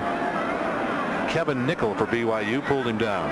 Jay, their fullback game normally averages around 5 yards a crack. It's about 2 today. They just can't move those big hogs. BYU out of there. Shad Hansen is out of the game. We see he's got ice taped to his knee. Irv is he's standing up on the sidelines, so it could very well be he will not play anymore in this game. 3rd down, about 2 yards to go for a first down for the Falcons on the BYU 42-yard line. 1:20 to go in the 3rd period, and BYU leading by 7. And the Falcons staying close. Here's the pitch. Cougars tried to get through, and they make the first down. A pitch back to Wayne Young. Kevin Nickel tackled him, but they do have the first down yardage. And the reason it goes, once again, they block it like you would block a load option. It's a very short pitch. Very short pitch. Now look at the backs get out there and block the point of attack. Plus Wilkie did his thing, and Air Force Academy with something going now as the 3rd period winds down. They're to the BYU 37-yard line, 36-yard line, where they have a first down. They put together a great drive right at the end of the first half to score. Now they're trying to do it again. Here's Baker. Baker running the option. Baker with the ball. Hit from behind, slowed down, and then tackled at about the 33. Chamberlain was in on that one for BYU, and Nathan Hall. You know, he's pretty good laterally. All right, let's take a look at this. We'll get up close and personal with you right here. There's Nickel being blocked. Now watch Chamberlain come into the play. This thing looked like it had good yardage, and BYU closes it down pretty good as Chamberlain and Gray are right there. About to lose the wind advantage here. Fisher DeBerry might want to throw with 15 seconds left in the period. 2nd and 6 for the Falcons on the BYU 32-yard line. 14-7 the score. Cougars leading. Baker fakes it up the middle, keeps it. There's the pitch back, and the Cougars will drop him for a loss this time. The pitch back went to Parisi. That'll end the first quarter. Brad Clark shot through and made a tackle for a loss as the 3rd period ends in the football game. And so after 3 quarters of play, it's Brigham Young 14, Air Force 7. This is the Blue and White Sports Network.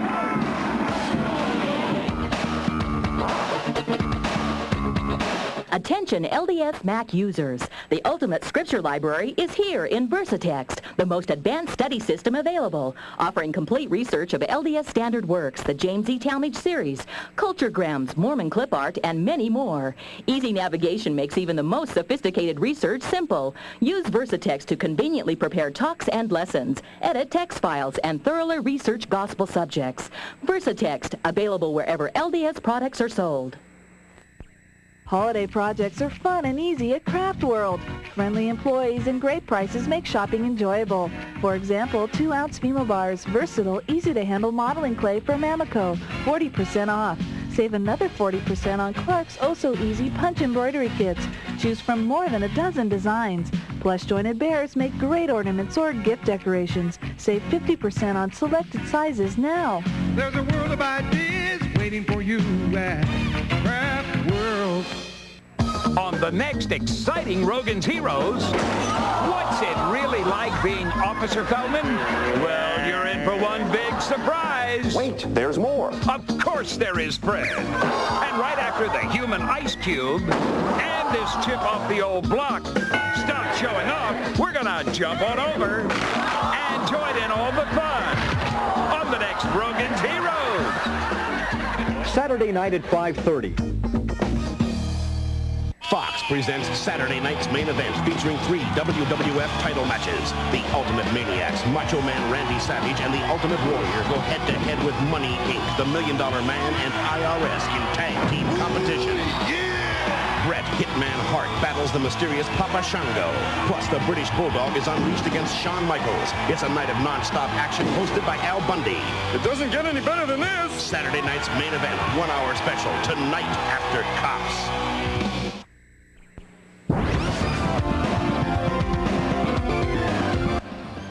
You're watching Oregon's Fox, KLSR TV.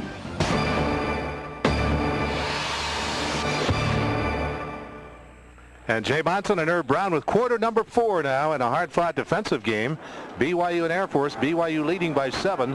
The Falcons will have the ball on the Cougar 33-yard line, where it is 3rd and 8 as we open the 4th quarter. And now the wind to the BYU team's back, so the wind will favor the Cougars for the remainder of the football game. This got to be 4-down territory too. Very difficult for the Air Force to get a crack with their offense, although they are, it looks like they could throw here unless they option. They bring a man in motion. He reverses, goes back. Here's Baker back to throw, sets up, throws it way downfield. Got a man there and overthrew him, and he was all alone in the end zone. Tarleton had Hufford. Excuse me, Jay. Tarleton had slipped, and this is a touchdown if Baker is able to get it to him. I mean, you talk about getting beat on the post. Well, Hufford was there, and Onaha was over to his right. So now they have 4th and 8. Well, what do you do against the wind? It would really be a difficult. Well, it's the kicking unit coming in. After 3 quarters, total yardage, passing yardage, BYU 141 to 27, and let's see, 274 yards to 150 yards total offense. BYU doesn't believe that they're going to punt now, Jay. Yeah, they're watching. They don't even have anybody back. Now they'll drop 1 man back. That's Clark going back. As McInnes is in, the punter. Air Force short a player. They have to bring another one in. They have to use a timeout. This could be crucial. They're going to have to. No, delay of game is the call. The official said it was on BYU, but I think it's the other way.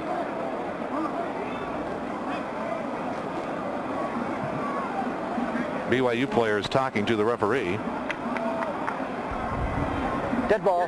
Delay against the offense. 5-yard penalty. 4th down. So that makes it 4th down and 13 for the Falcons. And McInnes will try to pin him back right now, kicking from his own 48-yard line. BYU dropping back Johnston in single safety right now, but he's at the 10-yard line. They're called timeout again. Side judge is coming in. Let's see if this is an illegal substitution. No, he wants him back on the sideline. Gene Wirtz says, get back so we can move. Moves the BYU team back.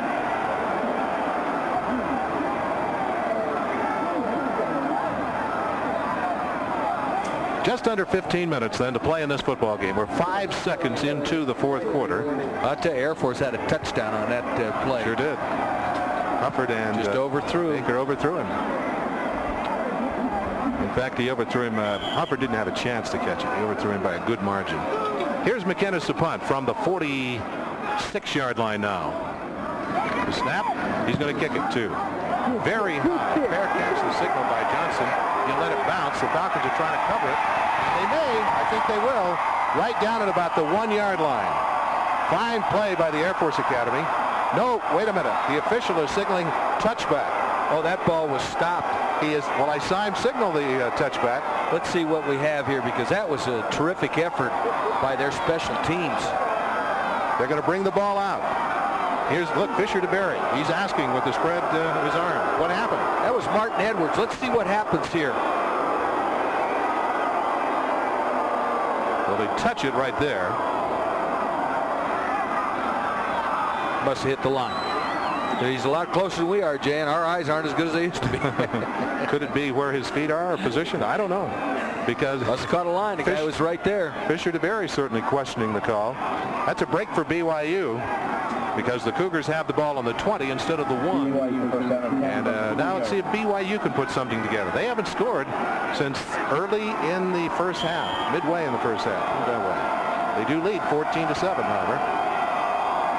Falcons showing blitz. The Cougars will run it with Jamal Willis, and Jamal's got 7, maybe 8 yards.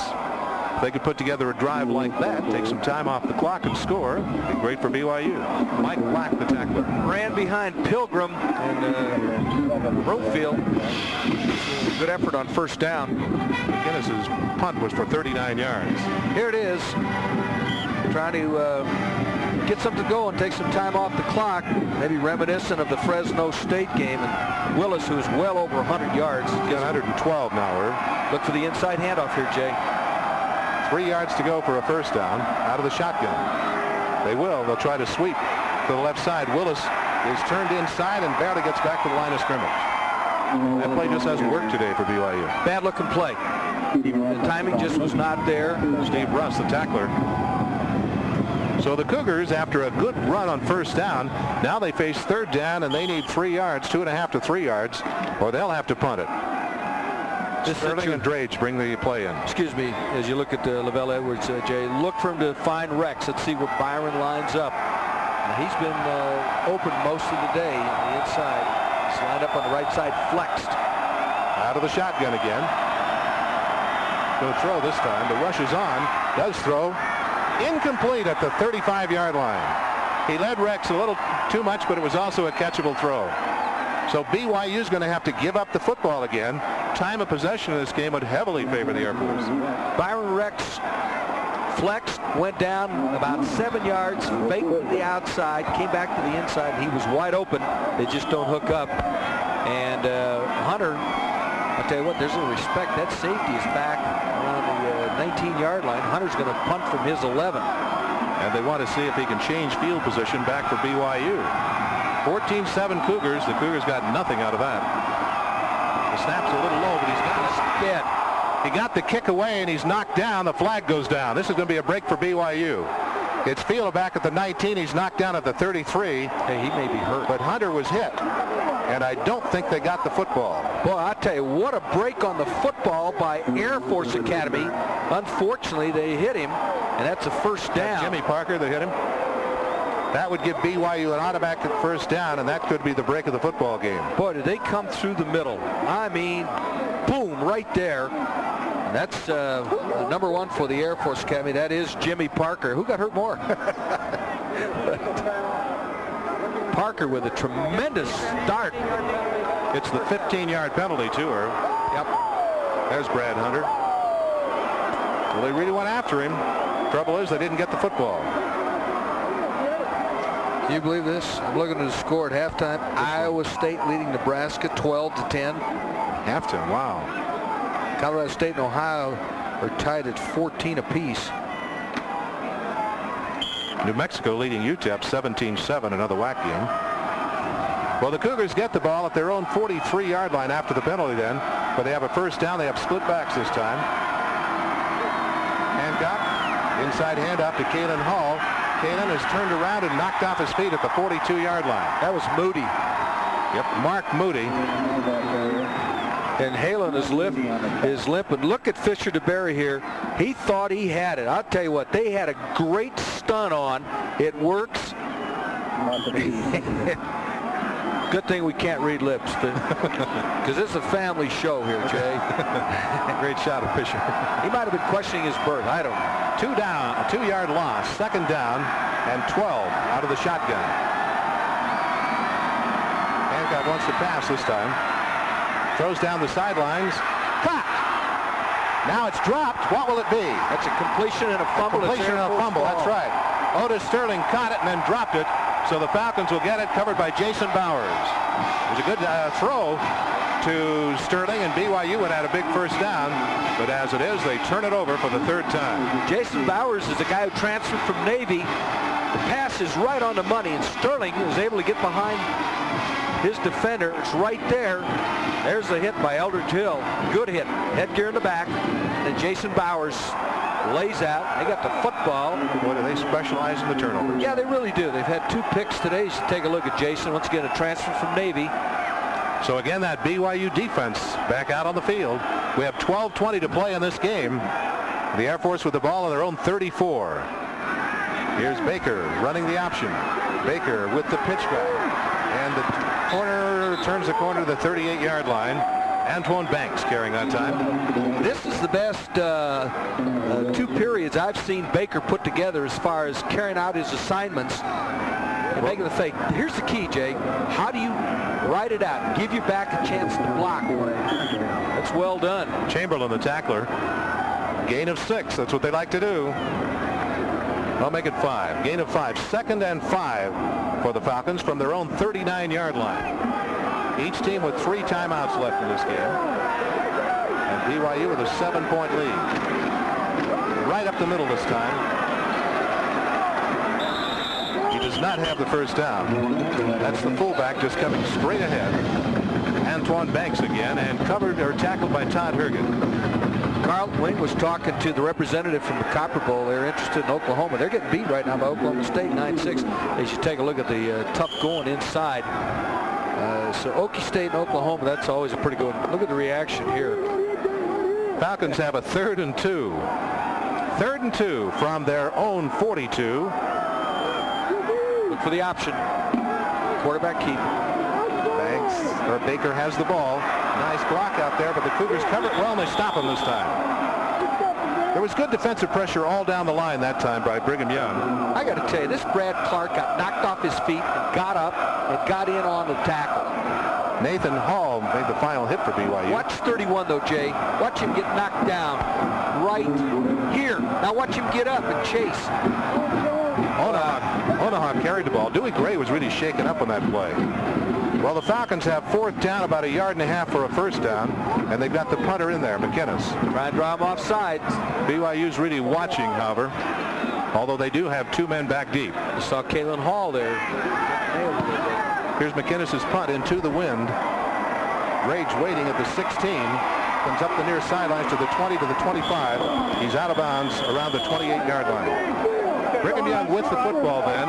They lead 14-7 with 10 minutes left to play in the football game. This is the Blue and White Sports Network. Get a head start on your holiday projects at Craft World, where friendly employees and great prices make shopping easy. For example, save 40% on super strong adhesive sealant by Eclectic. Easy to use, Plasticoat Flexstone Kit gives the look of granite and the feel of stone. Get 2 16-ounce cans now for only $8.99. Save 25% on Craft World's entire stock of Cindy doll parts and accessories. There's a world of ideas waiting for you at Craft World. Tonight, experience the terror of a drive-by shooting. 28 rounds were fired into the house. Cops in Denver, an all-new episode. Then, Fox presents Saturday night's main event featuring 3 WWF title matches. The Ultimate Maniacs go head-to-head with Money Inc. Bret Hitman Hart battles Papa Shango and much more. It's a night of non-stop action hosted by Al Bundy. It doesn't get any better than this. Saturday night's main event, a 1-hour special, tonight after Cops. Mac is back. And Sunday, Macaulay Culkin takes you behind the scenes of his new movie, Home Alone 2. We did it again! You'll see exclusive, never-before-seen footage. Know any good toy stores? Talk to stars Joe Pesci, Daniel Stern, Rob Schneider, and everybody's favorite homeboy, Macaulay Culkin. All right, the Painmeister. You'll get a sneak peek at the movie America's been waiting for. Home Alone 2, Behind the Scenes. Sunday at 7, 6 Central. Well, this Air Force team has scored a major upset against San Diego State and played great defense. They're doing the same against BYU defensively, though they trail by 7. Here are the Cougars on a running play. Heimuli over the 30, maybe the 31-yard line before Mike Black stops him. And, of course, what BYU must do right now is sustain a drive. Take charge. Absolutely. Black has had a big football game for Cal McCombs. Been all over the place. All-stater in high school. Born in Holland. Here's a look at Ryan Hancock's numbers. 166 passing. On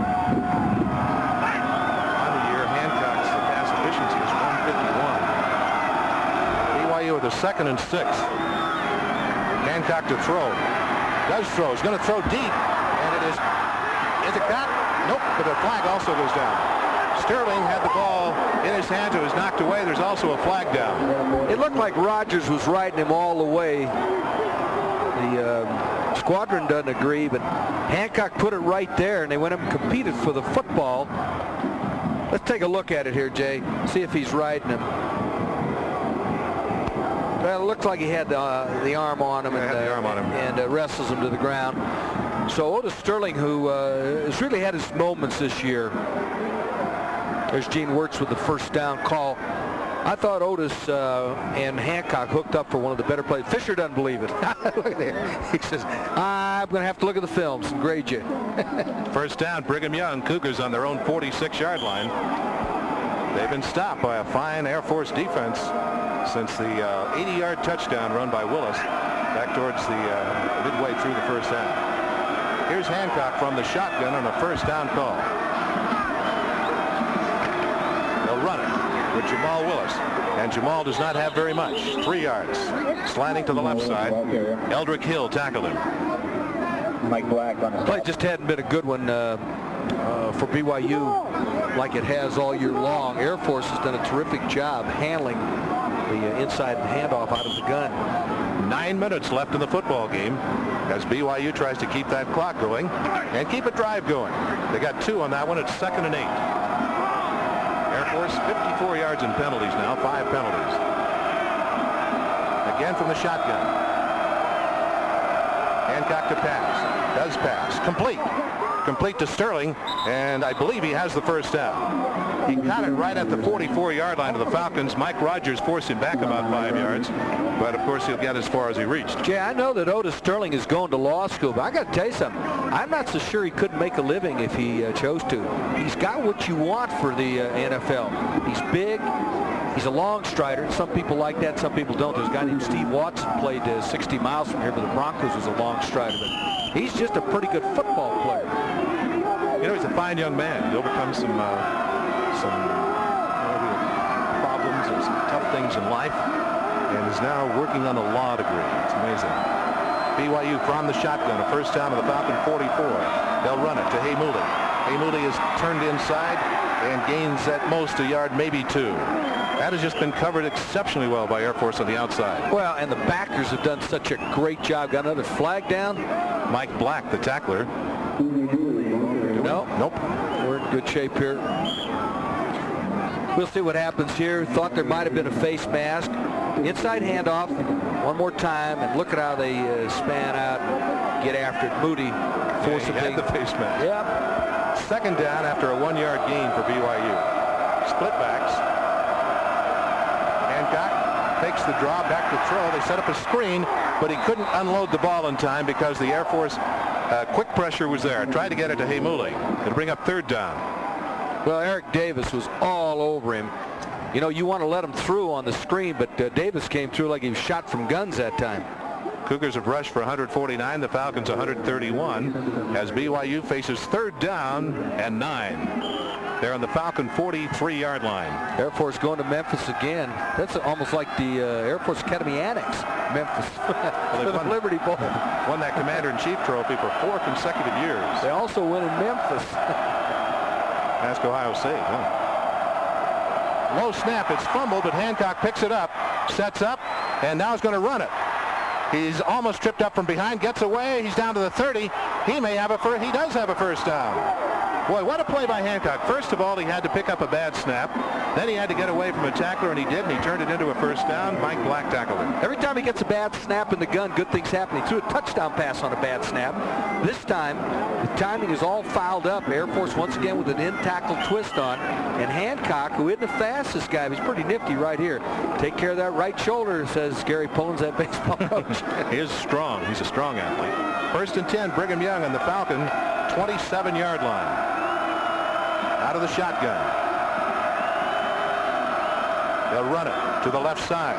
That's Willis. He gets around the corner to the 20, to the 15, to the 10, and he's down to the... Did he get it in? He did! He scored! Well, they had been stopped repeatedly. This time they got a score from Willis. The inside handoff, once again, You block it almost like counter Trey. You pull a tackle and you pull a guard. All day long, Air Force has stopped it. BYU goes to it again, and Willis, who had an 80-yard touchdown run earlier today. Well, I tell you, that thing really opened up. There's Edwards out leading. I like the effort at the goal line. Eldridge Hill has the tackle. Well, he just reached the ball into the end zone. For the Cougars, Lauder will try to kick the extra point. His kick is good, so Lauder puts BYU ahead 21-7. And the interesting thing is a lot of fans got up. They're leaving the stadium right now. There's time out on the field with 7 minutes to play.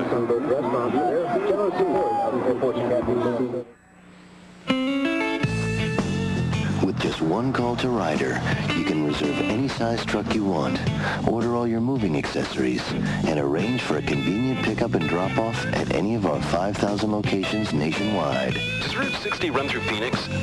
Thanks. Oh, and it's a 24-hour number, so if you have any other questions along the way, feel free to call. Ryder, we're there when you need us. BYU, the country's quarterback factory, has produced an amazing string of 7 record-breaking passers. But it wasn't until 1990 that the Heisman was awarded to a BYU quarterback. Now you can capture this proud chapter in BYU's history with the official Ty Detmer Heisman Medallion. Authorized by the Downtown Athletic Club, one side features a 3-dimensional image of the Heisman Trophy. The other, a sculpted image of Ty's official Heisman portrait. Crafted by Liberty Mint, each oversized medallion in this first ever series is struck from 2 ounces of pure silver, individually numbered, then hand-detailed in 24-karat gold. The edition is limited to just 15,000 medallions. The retail price is $95, but for a limited time, BYU alumni and their families pay just $79 per medallion. Call 1-800-USA-MINT to reserve your Detmer medallion today. These rare medallions will become prize collectibles and will make great Christmas gifts. Call 1-800-USA-MINT before the edition sells out. Call 1-800-USA-MINT today. You know, David Lauder has stepped in for BYU and filled that place-kicking role exceptionally well. He's 37 of 38 now, kicking extra points in there. Look at the fans heading for home. Well, when you follow a wishbone team and you're down 2 touchdowns, usually that's what happens. It's very difficult for Air Force to score twice. Lauder kicks it into and out of the end zone. Willis is now rushed for 142 yards. Here's the inside handoff. Pull a guard, pull a tackle, pull Broomfield, pull Pilgrim. Out leading is Edwards, and Willis just shows you a great effort. Once again, I think the comment that Fisher DeBerry made is appropriate. Guy could play for anybody in this country. They had so many men out in front. I think LaBelle Edwards might have been out there leading the way too. There were a lot of blockers. Look at that long drive. And Jamal Willis, his buddy Hall on the sideline with an injury, both from Las Vegas. First and 10, Falcons from the 20 with 7 minutes left to play in the football game. And they're going to throw right away, but they won't get away. Baker wanted to throw, I guess it was covered, and suddenly Randy Brock was just looming over him. Randy's best football game. We've had him a bunch this year, Jay, and this is his best game. Watch 97. He's overpowered his man most of the day, but he's also made the tackle here. And once again, he's very strong. Yeah, and Air Force doesn't block the man at the point of the attack that much. In this case, they do, because they're throwing the ball. Randy with the big play. 2nd and 15, Falcons. Baker fakes twice. Now he's rolling to his left, looking to pass. Shoots it downfield. Was he inbounds when he caught it? Yep. Nice grab downfield by Clarence Hopkins. He had to stretch out of bounds to catch it, keep his feet inbounds, and he did it. Cross-buck pass. They throw it pretty good. Baker's had his moments. Here it is. Fake the cross-buck. Puts it back to the air. Lets it go. All you got to do is keep 1 foot in college football. Well done. That brings up a 3rd down play then for the Falcons. They have 3rd and 2 at their own 28. Baker has completed 3 passes in the game. Has not been intercepted and no touchdowns, but he should have had a touchdown. They run it to the right side off tackle, and I think they have the first down. Over the 30-yard line, fullback game. Gomes with the tackle. Parisi the ball carrier. We could think back in this game to the time when Hufford was open in the end zone. It could have been a 14-14 game. Absolutely. Well, the Falcons get a first down, but the clock's their enemy right now. And the way they move the ball, even if they got down and scored, it would take most of the time it's on the clock for them to do it unless they break a big one. 1st and 10, Falcons just over the 30. Cougars Cougars playing without Chad Hansen, who injured a knee, but Chamberlain's filling in well. Here is Baker to throw, throws it downfield, and it is intercepted. Intercepted by Derwin Gray for BYU. And for Gray, that is his 5th interception of the season. He leads the Cougars in interceptions, and Baker's been intercepted for the 8th time. There just wasn't anything there, and Baker forced it. Gray had the halves on the zone. Here it is. They faked the handoff, and Gray is back there. And the cornerback does his job, but Gray with the pick. And Jay, unless they turn it over, that will do it. BYU will have won another one. That would be 6 out of their last 7 as they've really come on. Well, the Cougars have the ball then at their own 48-yard line. That's the first Air Force turnover in this game. And BYU will try to keep the clock going now. First of all, they go to Jamal Willis. We get a flag thrown down by the the referee out back. Eric Davis made the tackle. Referee throws it. This will be interesting.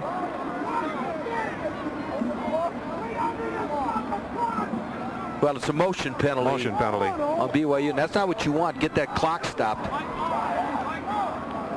You know, 2 wins for BYU this year would give them 17 straight years of 8 wins or more under Lavelle Edwards.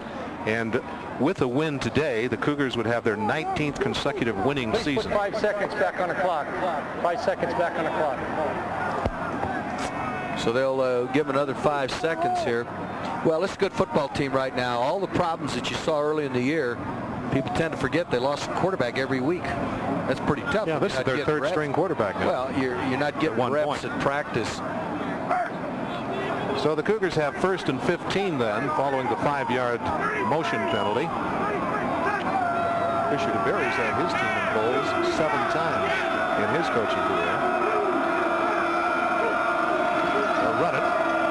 That's the big guy, Jamal Willis, who's had quite an afternoon. And Jamal gets back the yardage they lost on the penalty before Rod Meltzer pulls him down. I bet you if Jamal Willis could take back 1 play this year, it might be over in the islands. He had a fumble, and it's just one of those things.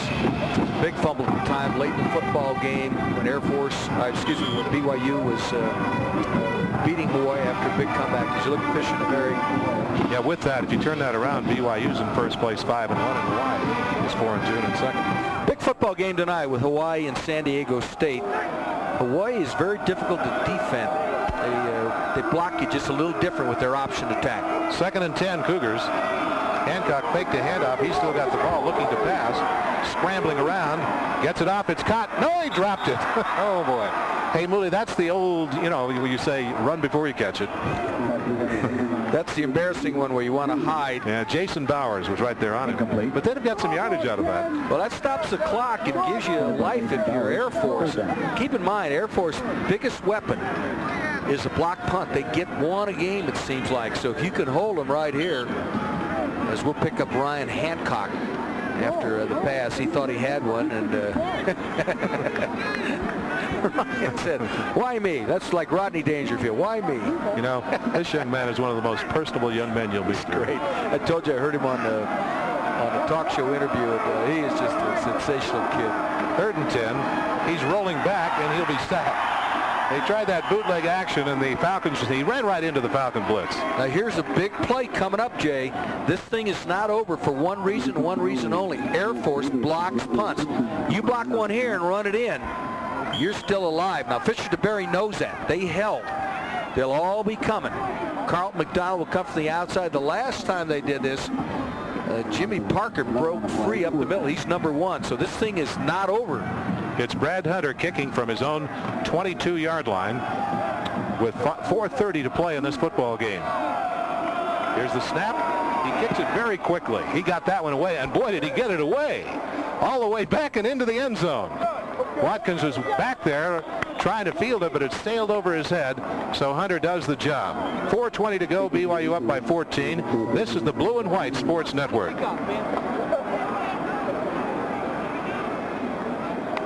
Turn your PC into a gospel research center with computerized LDS books from Infobases. Starting with The Standard Works, you can obtain up to 100 popular titles. Studying the gospel was never so rewarding and fun.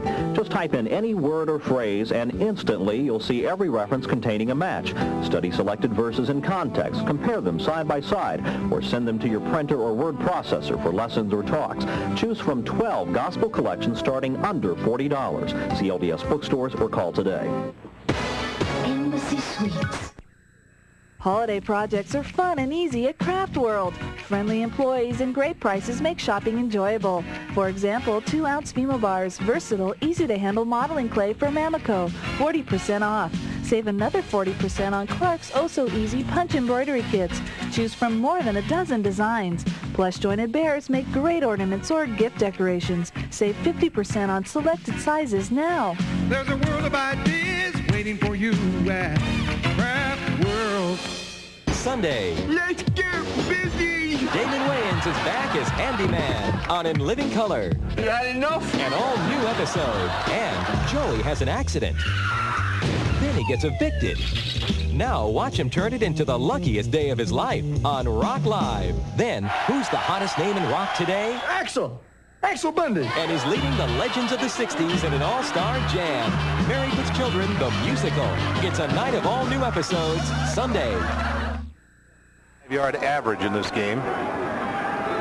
1st and 10 Falcons from the 20, and here's Baker to pass. Forced out of the pocket and tackled. Becky's hit hard. Got to get up and go from the line of scrimmage. Let's check with Carlton. The tackler was Lenny Gomes. Carlton? Yes, Jay. Norm Hainland travels to us to Colorado Springs via Anaheim, California, and the Freedom Bowl. Tell me a little bit, how does the Freedom Bowl picture shape up so far? We're very excited about our game this year. We've got a commitment with the 3rd place pick in the Pac-10. So we've got a choice of several good teams, and we're looking for a strong opponent, probably from the WAC, and BYU certainly looks like a good opportunity for us. What kind of things do you look for in an opponent for the Pac-10? We want somebody who's going to be very excited about coming to our game. There's a lot to offer in Southern California. I think people really enjoy coming out to our game. And BYU's been there several times before. They certainly like our game, and I think they're interested in coming back again. Has today's game impressed you or changed your mind at all? Yeah, there was a lot of thought that Air Force would really give them a go for their money once they haven't beat them in a long time. But I think BYU has worn them down, and they certainly are a strong team, and I see them coming on. All right, thanks for talking with us, Norm. Let's go back upstairs. All right, the Falcons now going to the air, trying to pick something up. We got a sack a moment ago by Hall, and now Brad Clark defends on a play that looked like he may have interfered. Let's tell it like it is, too, Jay. One of the things that bowl teams look at, we'll pick it up in a minute. There it is. Was he interfered with? Looked like it. Yeah. Looked like Clark came over the back. Jay, they want excitement. They also want you to bring people. So let's tell it like it is. That's very, very important. And BYU That's how bowl games both. Survive. Yes. BYU does both. That's People right. love to have Nebraska at a bowl game. The Falcons are BYU, you got to follow. They're in a 3rd and 14 situation right now as Baker's being chased. Now gets the pass off downfield, and it's incomplete. Gray covering. Yeah, Gray was covering for BYU. The Falcons tried to get it to Banks, and they got all tangled up with each other, but there's no flag down. Here's where you need something that people haven't seen yet. With 3:19, they've run the fumblerooski. You got to get into the end zone and onside somehow, and it's just very difficult. First of all, this is the number 2 defense in the WAC. Will it change? Will they be number 1? There's Jim Conboy, the trainer, helping out as you look at the head coach. They're going to punt it. They've got at least McInnes, the punter, is in from the 20. The Cougars have 2 deep. BYU doesn't believe it, Jay. The snap is there, and he gets the kick away, and it's not a good punt. Off the side of his foot, but it takes a good roll. Picked up by BYU at the 35-yard line. And the Cougars will take over right there and now see if they can run out the time. Falcons were trying to get the football, but did not succeed. I don't think Drage is a tough one to take it away from. Hopkins made the tackle. So the Cougars take over with 3 minutes and 10 seconds to play. 3 timeouts for each team. What's going to really be interesting is this bowl scene ferrets out. I want to see what happens with Alabama. They got a tough one tonight with Mississippi State. What if Alabama gets beaten? Will Miami play Texas A&M, or will they stay at home and play Nebraska? A lot of questions like that still to be answered. This weekend will will have a great influence in much of that. Nice run by BYU with a new player in the game. This is Steve Christensen, the junior who was a walk-on originally. Doesn't hurt him at all. Eldrick Hill tackled him. I like Steve Christensen. He does a few things for you. He's one of the fastest players on the team. All right, let's pick it up. Watch Steve Christensen. As Jay mentioned, he walked on.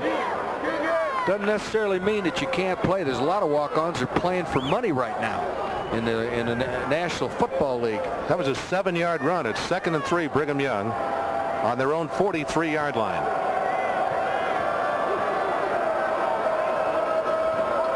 Another running play. Again, it's Christensen. Christensen is over the 45-yard line. We have Christensen and Knowles in as the running backs as Hill makes another hit. That should be good enough for the first down. 2:20 to go. There's Steve's numbers on the year. A lot of the kick returning for BYU. Air Force will use the timeout. Air Force will wind up 7-4 unless something really strange happens. And BYU, with one left, they'll play Utah. The last report we had, Utah and Wyoming, it was a 7-5 Cowboy lead. Jamal Willis, by the way, last week, I don't think we mentioned this, was the WAC Offensive Player of the Week. He's had a good game here today. Yeah. Very definitely. A lot of bowls. This year we start on December 18th with a Silver Bowl. The Aloha Bowl is the 25th, and BYU could be a team in that. The Copper Bowl the 29th, the Freedom Bowl the 29th, the Holiday Bowl the 30th. All of those are bowls that could and probably will involve WAC teams. Yeah, it should be a good year for the WAC. Fresno State isn't out of the hunt for a bowl. That's right. No matter what the guy from Freedom Bowl said, Fresno's right down the road, and they do follow. They would bring a few people. A young fan here, not going home.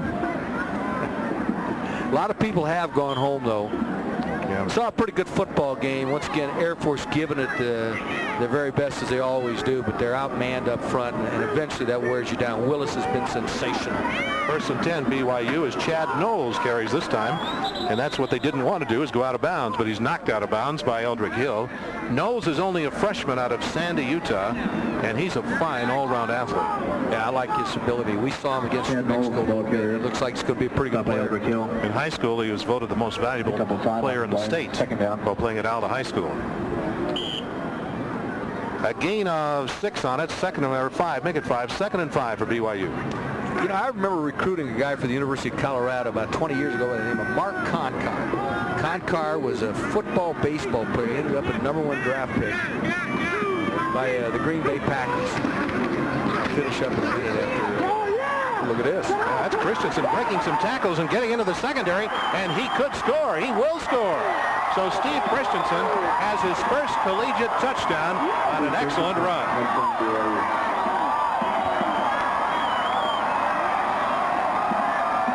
Boy, that's the first time BYU really hadn't pursued all day long as they've been on the field quite a bit the second half. Look at Christensen's effort here. You know, you're just running out the clock. And Christensen says, the heck with that. I got a chance to score. All the good ones cut back, and he shows you that ability right there. He was pointed out he is one of the fastest players on the team. And out in front of him is Tyler Anderson, who's another of the speedsters. He's got 59 yards and 3 carries. And once again, Lauder steps in there and uses his left foot to good advantage. He's now converted 38 out of 39 trying extra points. And Brigham Young with a quick score to lead by a score of 28-7. And Irv, I agree with you. That score does not tell at all what kind of a game this has been. Here's Christensen once again. You got to be impressed what this guy does right here. Look at him cut back as Hill is just faked out. And Frank does not put the ball in his right hand. A lot of times when you do that, you fumble. It's fine if somebody's coming after you. You want to make sure they don't knock it loose with a headgear, but that's a good effort. Well, one thing we did have right there is a fresh, well, in fact, we had two fresh sets of legs out there. Anyway, I was mentioning as we look at Fisher DeBerry, Konkar only got to play about 3/4 of a baseball season his senior year. Jay, I saw him go 6 for 6 against Iowa State. He had gone to spring ball and then came out and played. And, you know, that's amazing. And the reason I bring it up, Ryan Hancock last year, after playing in the spring game, goes over and he throws in relief for the baseball team and just blows him. Saved the win. This guy's got one of those very special arms. You know, you coached a lot of baseball, and we talked about this. Is it a factor, his coming in relief, in effect, his mindset? Could he adjust football-wise like he would baseball-wise? You know, he came in cold in the game. I think he's got great toughness. I didn't know a thing about him. When the year started, it was going to be Walsh and then Clemens. And I admire his toughness, what he's done for this football team. Look at the scoring summary. Lauder just kicked it out of the end zone, so the Falcons will take over on their own 20. Well, it'd be interesting to see if he would consider playing professional baseball and collegiate football. He's in a position, a lot of people say, well, how can you do that? Because he's in a position, quite frankly, where he doesn't get hit very much. You know, Deion Sanders takes a lot of licks because he's got a deal-out punishment with his shoulders. Bo Jackson took a lot of licks on the legs. Ryan Hancock, there he is. Take a look at him. The scheme that they have, he's able to avoid being hit. Falcons change quarterbacks. Here's a pass, and I think it was caught at the 34-yard line. Nice diving catch by Clarence Hopkins, and the quarterback. That's Scott Teagan. Okay. Scott is from Aberdeen, South Dakota. He's a junior, played JV and varsity football last year. He'll certainly be in the mix next spring as they try to find the replacement for Jarvis Baker. He hands off this time to Jason Malloy, a sophomore, who was a high school sprinter, who's now in the game. So we're seeing some new players with 1:50 to go in the game, and Brigham Young ahead 28-7. Travis Hall, the tackler for BYU. Scott was a hockey player in high school. Second down. Tigan slips. Embarrassing. He went down. The ball is knocked free, but he was already down. Well, you're embarrassed when that happens. He tripped over that line. Now we've talked. BYU's got some big front players in defense. Doug Stone, Scott Schiralla, and Brad Hunter are the backups. 270, 265, and 280. And Coach Ramage uses a good mix, playing all 6 of them. Be sure and be with us next week for a wild one as the BYU Cougars and the Utes from the University of Utah reignite one of the best rivalries in college football. And you know, I don't think that rivalry gets the recognition around the country that it should. We talk, you know, Colorado and Nebraska and USC and UCLA and some of the others. This is a wild game every year. It is, and I remember one year doing the game, Jay, where Scott Mitchell hit about 15 dig patterns, and Utah was a big winner at home over BYU. So it's really a tough, hard-hitting game, and I think our fans will enjoy the should blue be and white. A fitting finale to the season when BYU clashes with Utah next week on the Blue and White Sports Network. Here we have 1:27 left to play. It's 28-7. Brigham Young has the game won, and both teams are putting second and third unit players in, giving them a chance for a little experience. The Falcons, of course, are going to the Liberty Bowl, their 4th consecutive appearance, and they've surprised some teams. Well, you got to be crazy to play them. You got to feign a hangnail. Remember, we can't go. Ohio State, that's the one. No way in the world could they lose to Ohio State. How about Mississippi State? Here's Teagan back to throw, and this time they'll sack him. He fumbles the football. It's bouncing around back there, and I think the Falcons cover it. Nope, BYU does. BYU comes up with it. Stone of BYU has it. I was going to say no way in the world would Ohio State lose to Air Force, but they did. Yeah. I don't think Lavelle will score here simply because there's great respect for Fisher to Berry. Let's pick up the end of it here as the ball just is kicked loose, and BYU in excellent field position, but my guess is you'll see nothing but running plays. See who BYU brings in at quarterback. Well, we're not going to see the guy who started out the year. They're going to redshirt him, aren't they, for sure? Yeah, that's the plan now. On Walsh. So they do bring in to the game Tom Young, a sophomore from Connecticut. Well, they're going to touch it down. And once again, you say, why do you do this? Respect. There's great respect between the two coaches, and you got to play again next year.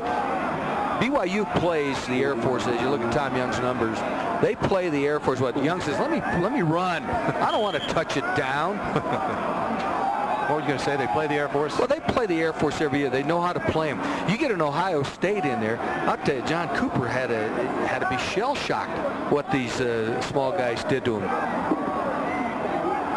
Second down for BYU, but the Cougars just running out the time now. With 45 seconds left to play, Tom Young at quarterback.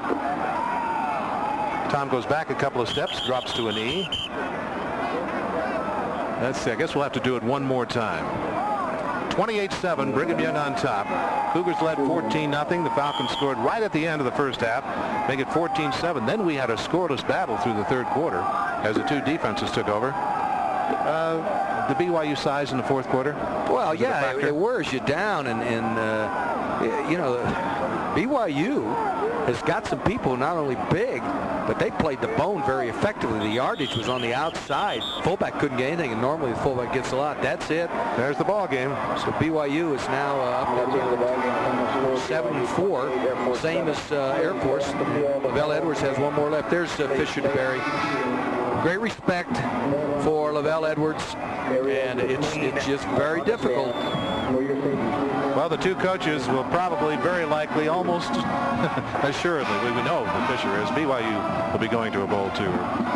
28-7, the final here. That's Lavelle Edwards out in the middle, talking to some of the Falcon players too. Brigham Young then holding on to beat the Falcons 28-7. We'll be back in just a moment.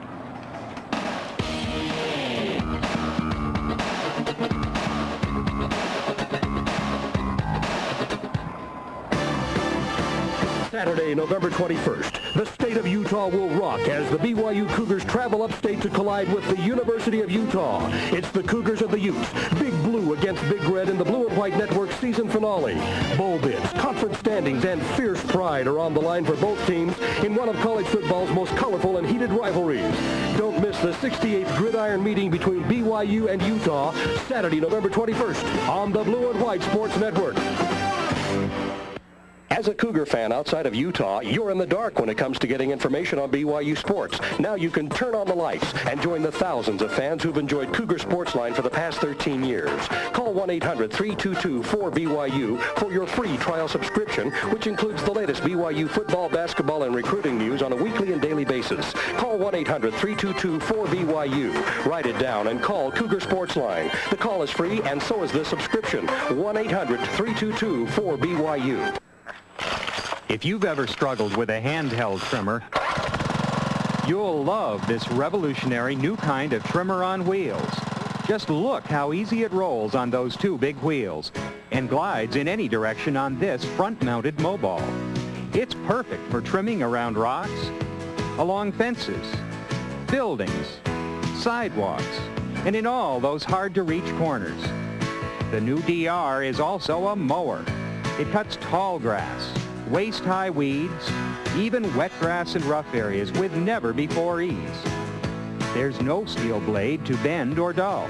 You'll just love what the DR Trimmer Mower can do for you and your property. A big color catalog is just $2. Call toll-free 1-800-982-4600. That's 1-800-982-4600 for your big color catalog all about the revolutionary DR Trimmer Mower.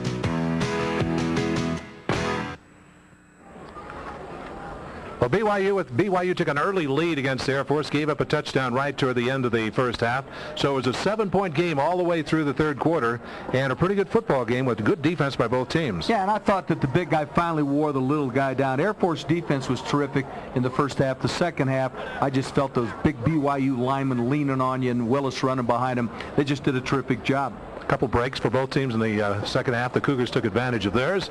Let's check with Carlton Wing for a report from the sidelines. Carlton? Thank you, guys. Gary Pay joins us from the offensive line. Big game, big win. Now tell me, a lot of times when you look at the record that BYU has against Air Force, it's fairly lopsided. It would almost seem like it's a very weak team, but Air Force is always very good. What do you guys do to get up for this game?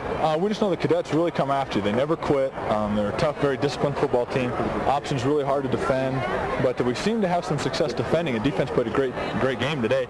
But just know that every time we come up here, we got to play your best, or else you're going to lose, because they're always ready. Now, when you wake up this morning, some people, some of the critics were saying it was going to be a blowout. Other people thought it was going to be very, very close. How did you mentally prepare for this game this morning? I think everybody knew that we were going to have to play very well. We came out, we got the ball, we got stopped, we scored things like that early, but we kind of sputtered for a while, and I think that some of the guys maybe thought that it was going to be a blowout.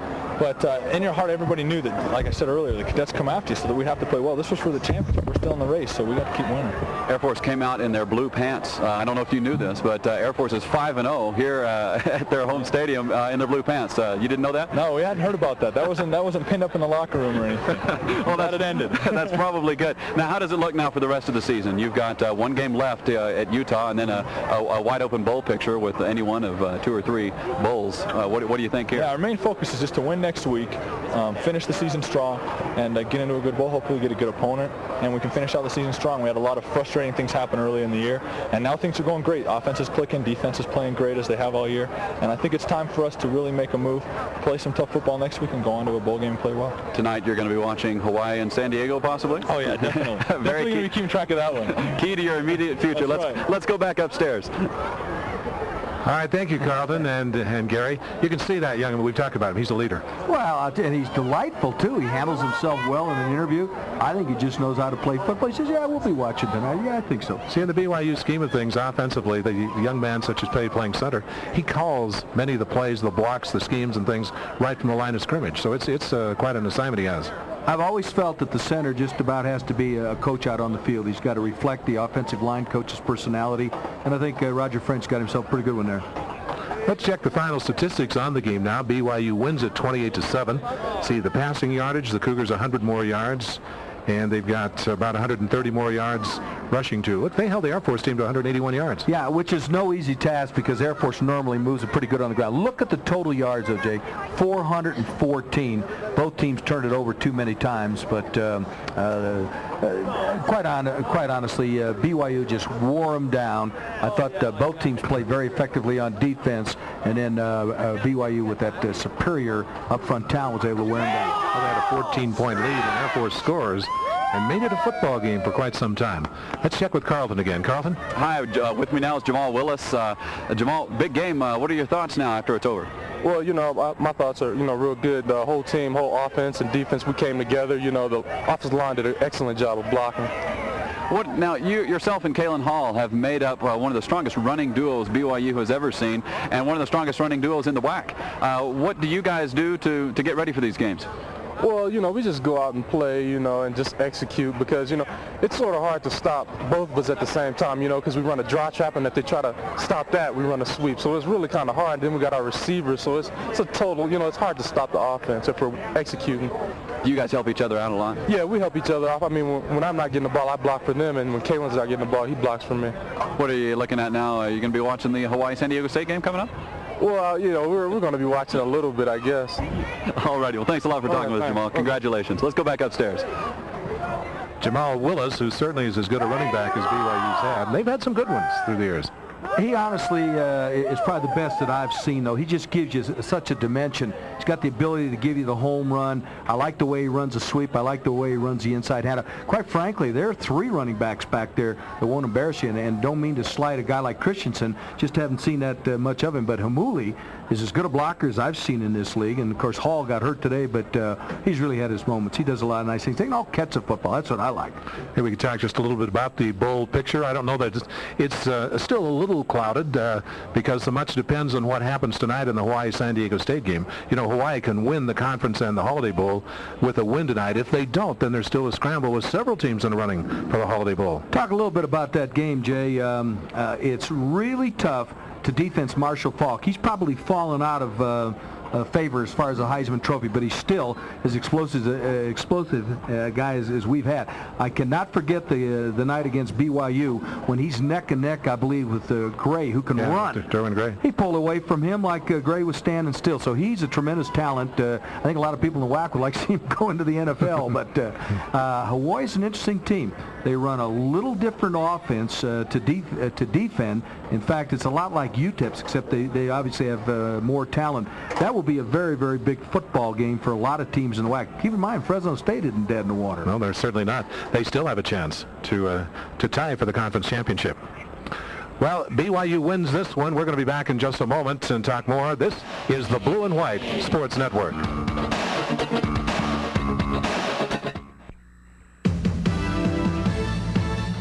Your Portland Trailblazers are here on Oregon's Fox KLSR TV. Experience the Blazers as they put the heat on the New York Knicks in this exciting home game Monday, November 16th at 7:30 p.m.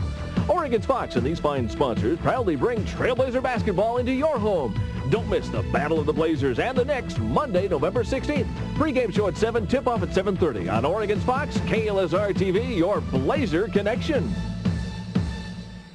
On Renegade. Stupid. Digger Macy was dead meat. A young girl seeks to avenge her father's death. Why don't you tell the police what you know about him? Because they want to take him alive. Me, I want to blow his head off. Forcing Reno to take on a new partner. Between my brains and your muscle, we would make a real mean team. This girl's only got one thing on her mind, cops and robbers. She's not going to give up. On the next Renegade. Saturday night at 6. Larry's had all he can take. My new car radio has been stolen again. This means war. Now the boys are setting a trap for the thief. This is it. Get ready. And when they get trapped in the trunk... They are stealing the entire car. Balky looks for a way out. Let's in this box. No, don't open the box. On the next Perfect Strangers. Sunday night at 6. I have big news, Mike. Whoa, Mama! This is great. Murphy Brown's coming round. Murphy Brown's coming 5 times a week. Good news, huh? Miles, this is too good to be your idea. I'm feeling good, darn it. Boogie on Jim. I want you to be my woman. Murphy Brown's so much fun. Have you ever mooned anyone? I love you. Weeknights at 7. Murphy Brown. All right, today's game produced by Michael Miner, directed by Russ Merrill. This copyrighted broadcast is a presentation of the Blue and White Sports Network in association with KBYU TV and Brigham Young University. You know, there are a couple things you talk about in football that sometimes I think they're maybe a little overplayed. One is time of possession. For years, BYU loses time of possession and wins the football game. Well, you make a good point. I've never believed in statistics. A lot of times losers look at statistics. The only one that matters is if you win a football game. It's just like people in basketball that never have turnovers. Well, they're usually not doing anything if you don't have turnovers. But, you know, you make a good point. If you can throw the home run, BYU had 2 home runs today, one by Willis and one by Christensen. That makes all the difference in the world. Okay, Carlton Wing has another report. Carlton? Joining us now is Todd Herget, one of the key members of the resurging defense here at BYU. What has happened over the course of the season with the BYU defense? Confidence. Nothing else explains our play but confidence. You know, everyone has confidence in each other. You know, we have faith that, you know, if we make a mistake, someone's going to cover our back. We're disciplined, you know, and that showed today. Against an option team, you have to be very disciplined. So we're very confident this time. We gotta keep pushing ourselves in practice because we have the tendency sometimes to think that we're the top dogs, and so we can just, you know, kind of lay back in the shade, but we got to come out and we got to keep playing hard. At the end of the first half, they scored. That was a big momentum push for them. What did you do when you came out in the second half to shut them down?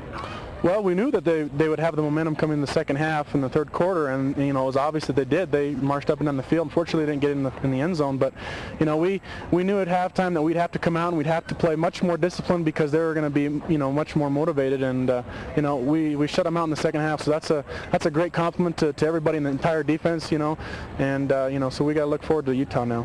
You're really in a groove right now. You had a great first half against Notre Dame, and then of course Penn State, New Mexico, and today at Air Force. How does this put you in for the bowl picture?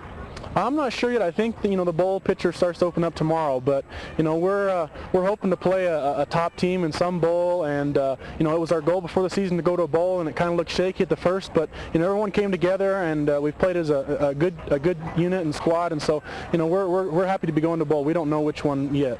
Now you've got you never can look over the last game of the season. You got Utah coming up. They're going to be gunning for you. What are you doing during the next 7 days to prepare for them? Probably coaches will pull their hair out first, and then they'll come into meetings and show us a bunch of film and tell us what defenses we're going to run. And this week we really got to push ourselves because you know we're going up to Rice Stadium, and you know I don't think Utah likes BYU, do they? Not too much. I don't think so. So you know we're going to have to come out and play some good football next week. Todd, thanks for talking to us. Congratulations on the big game and a great season. Okay. All right. Back to you, Dave. Herb, that's one reason BYU's playing good defense right there, that young man. You know, he was a walk-on.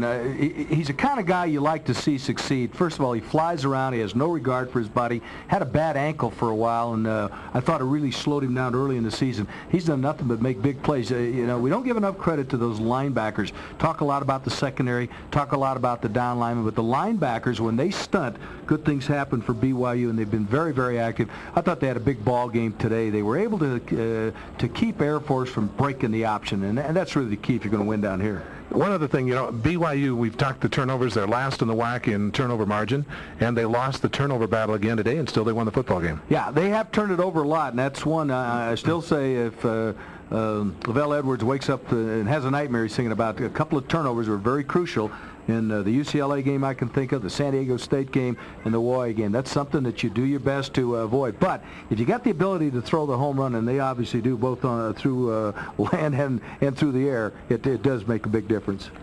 Okay, well, an excellent showing by the BYU team today then. They score early to take it 7-0. They get a long run from Willis to go up by 14 points.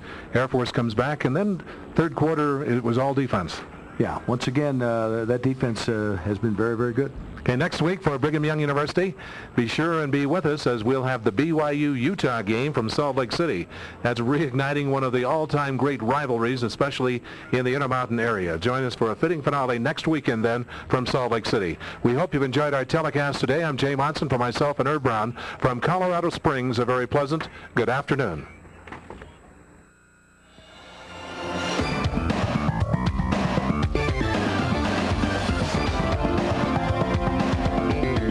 White Network College Football is brought to you by Ryder Truck Rental.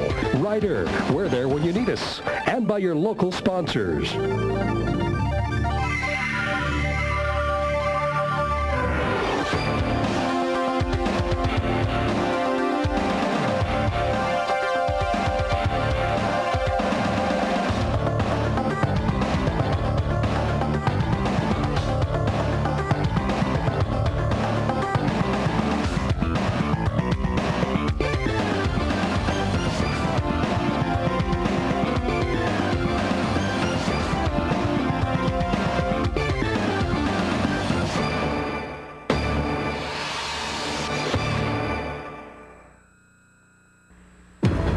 Stories, 12 terrorists,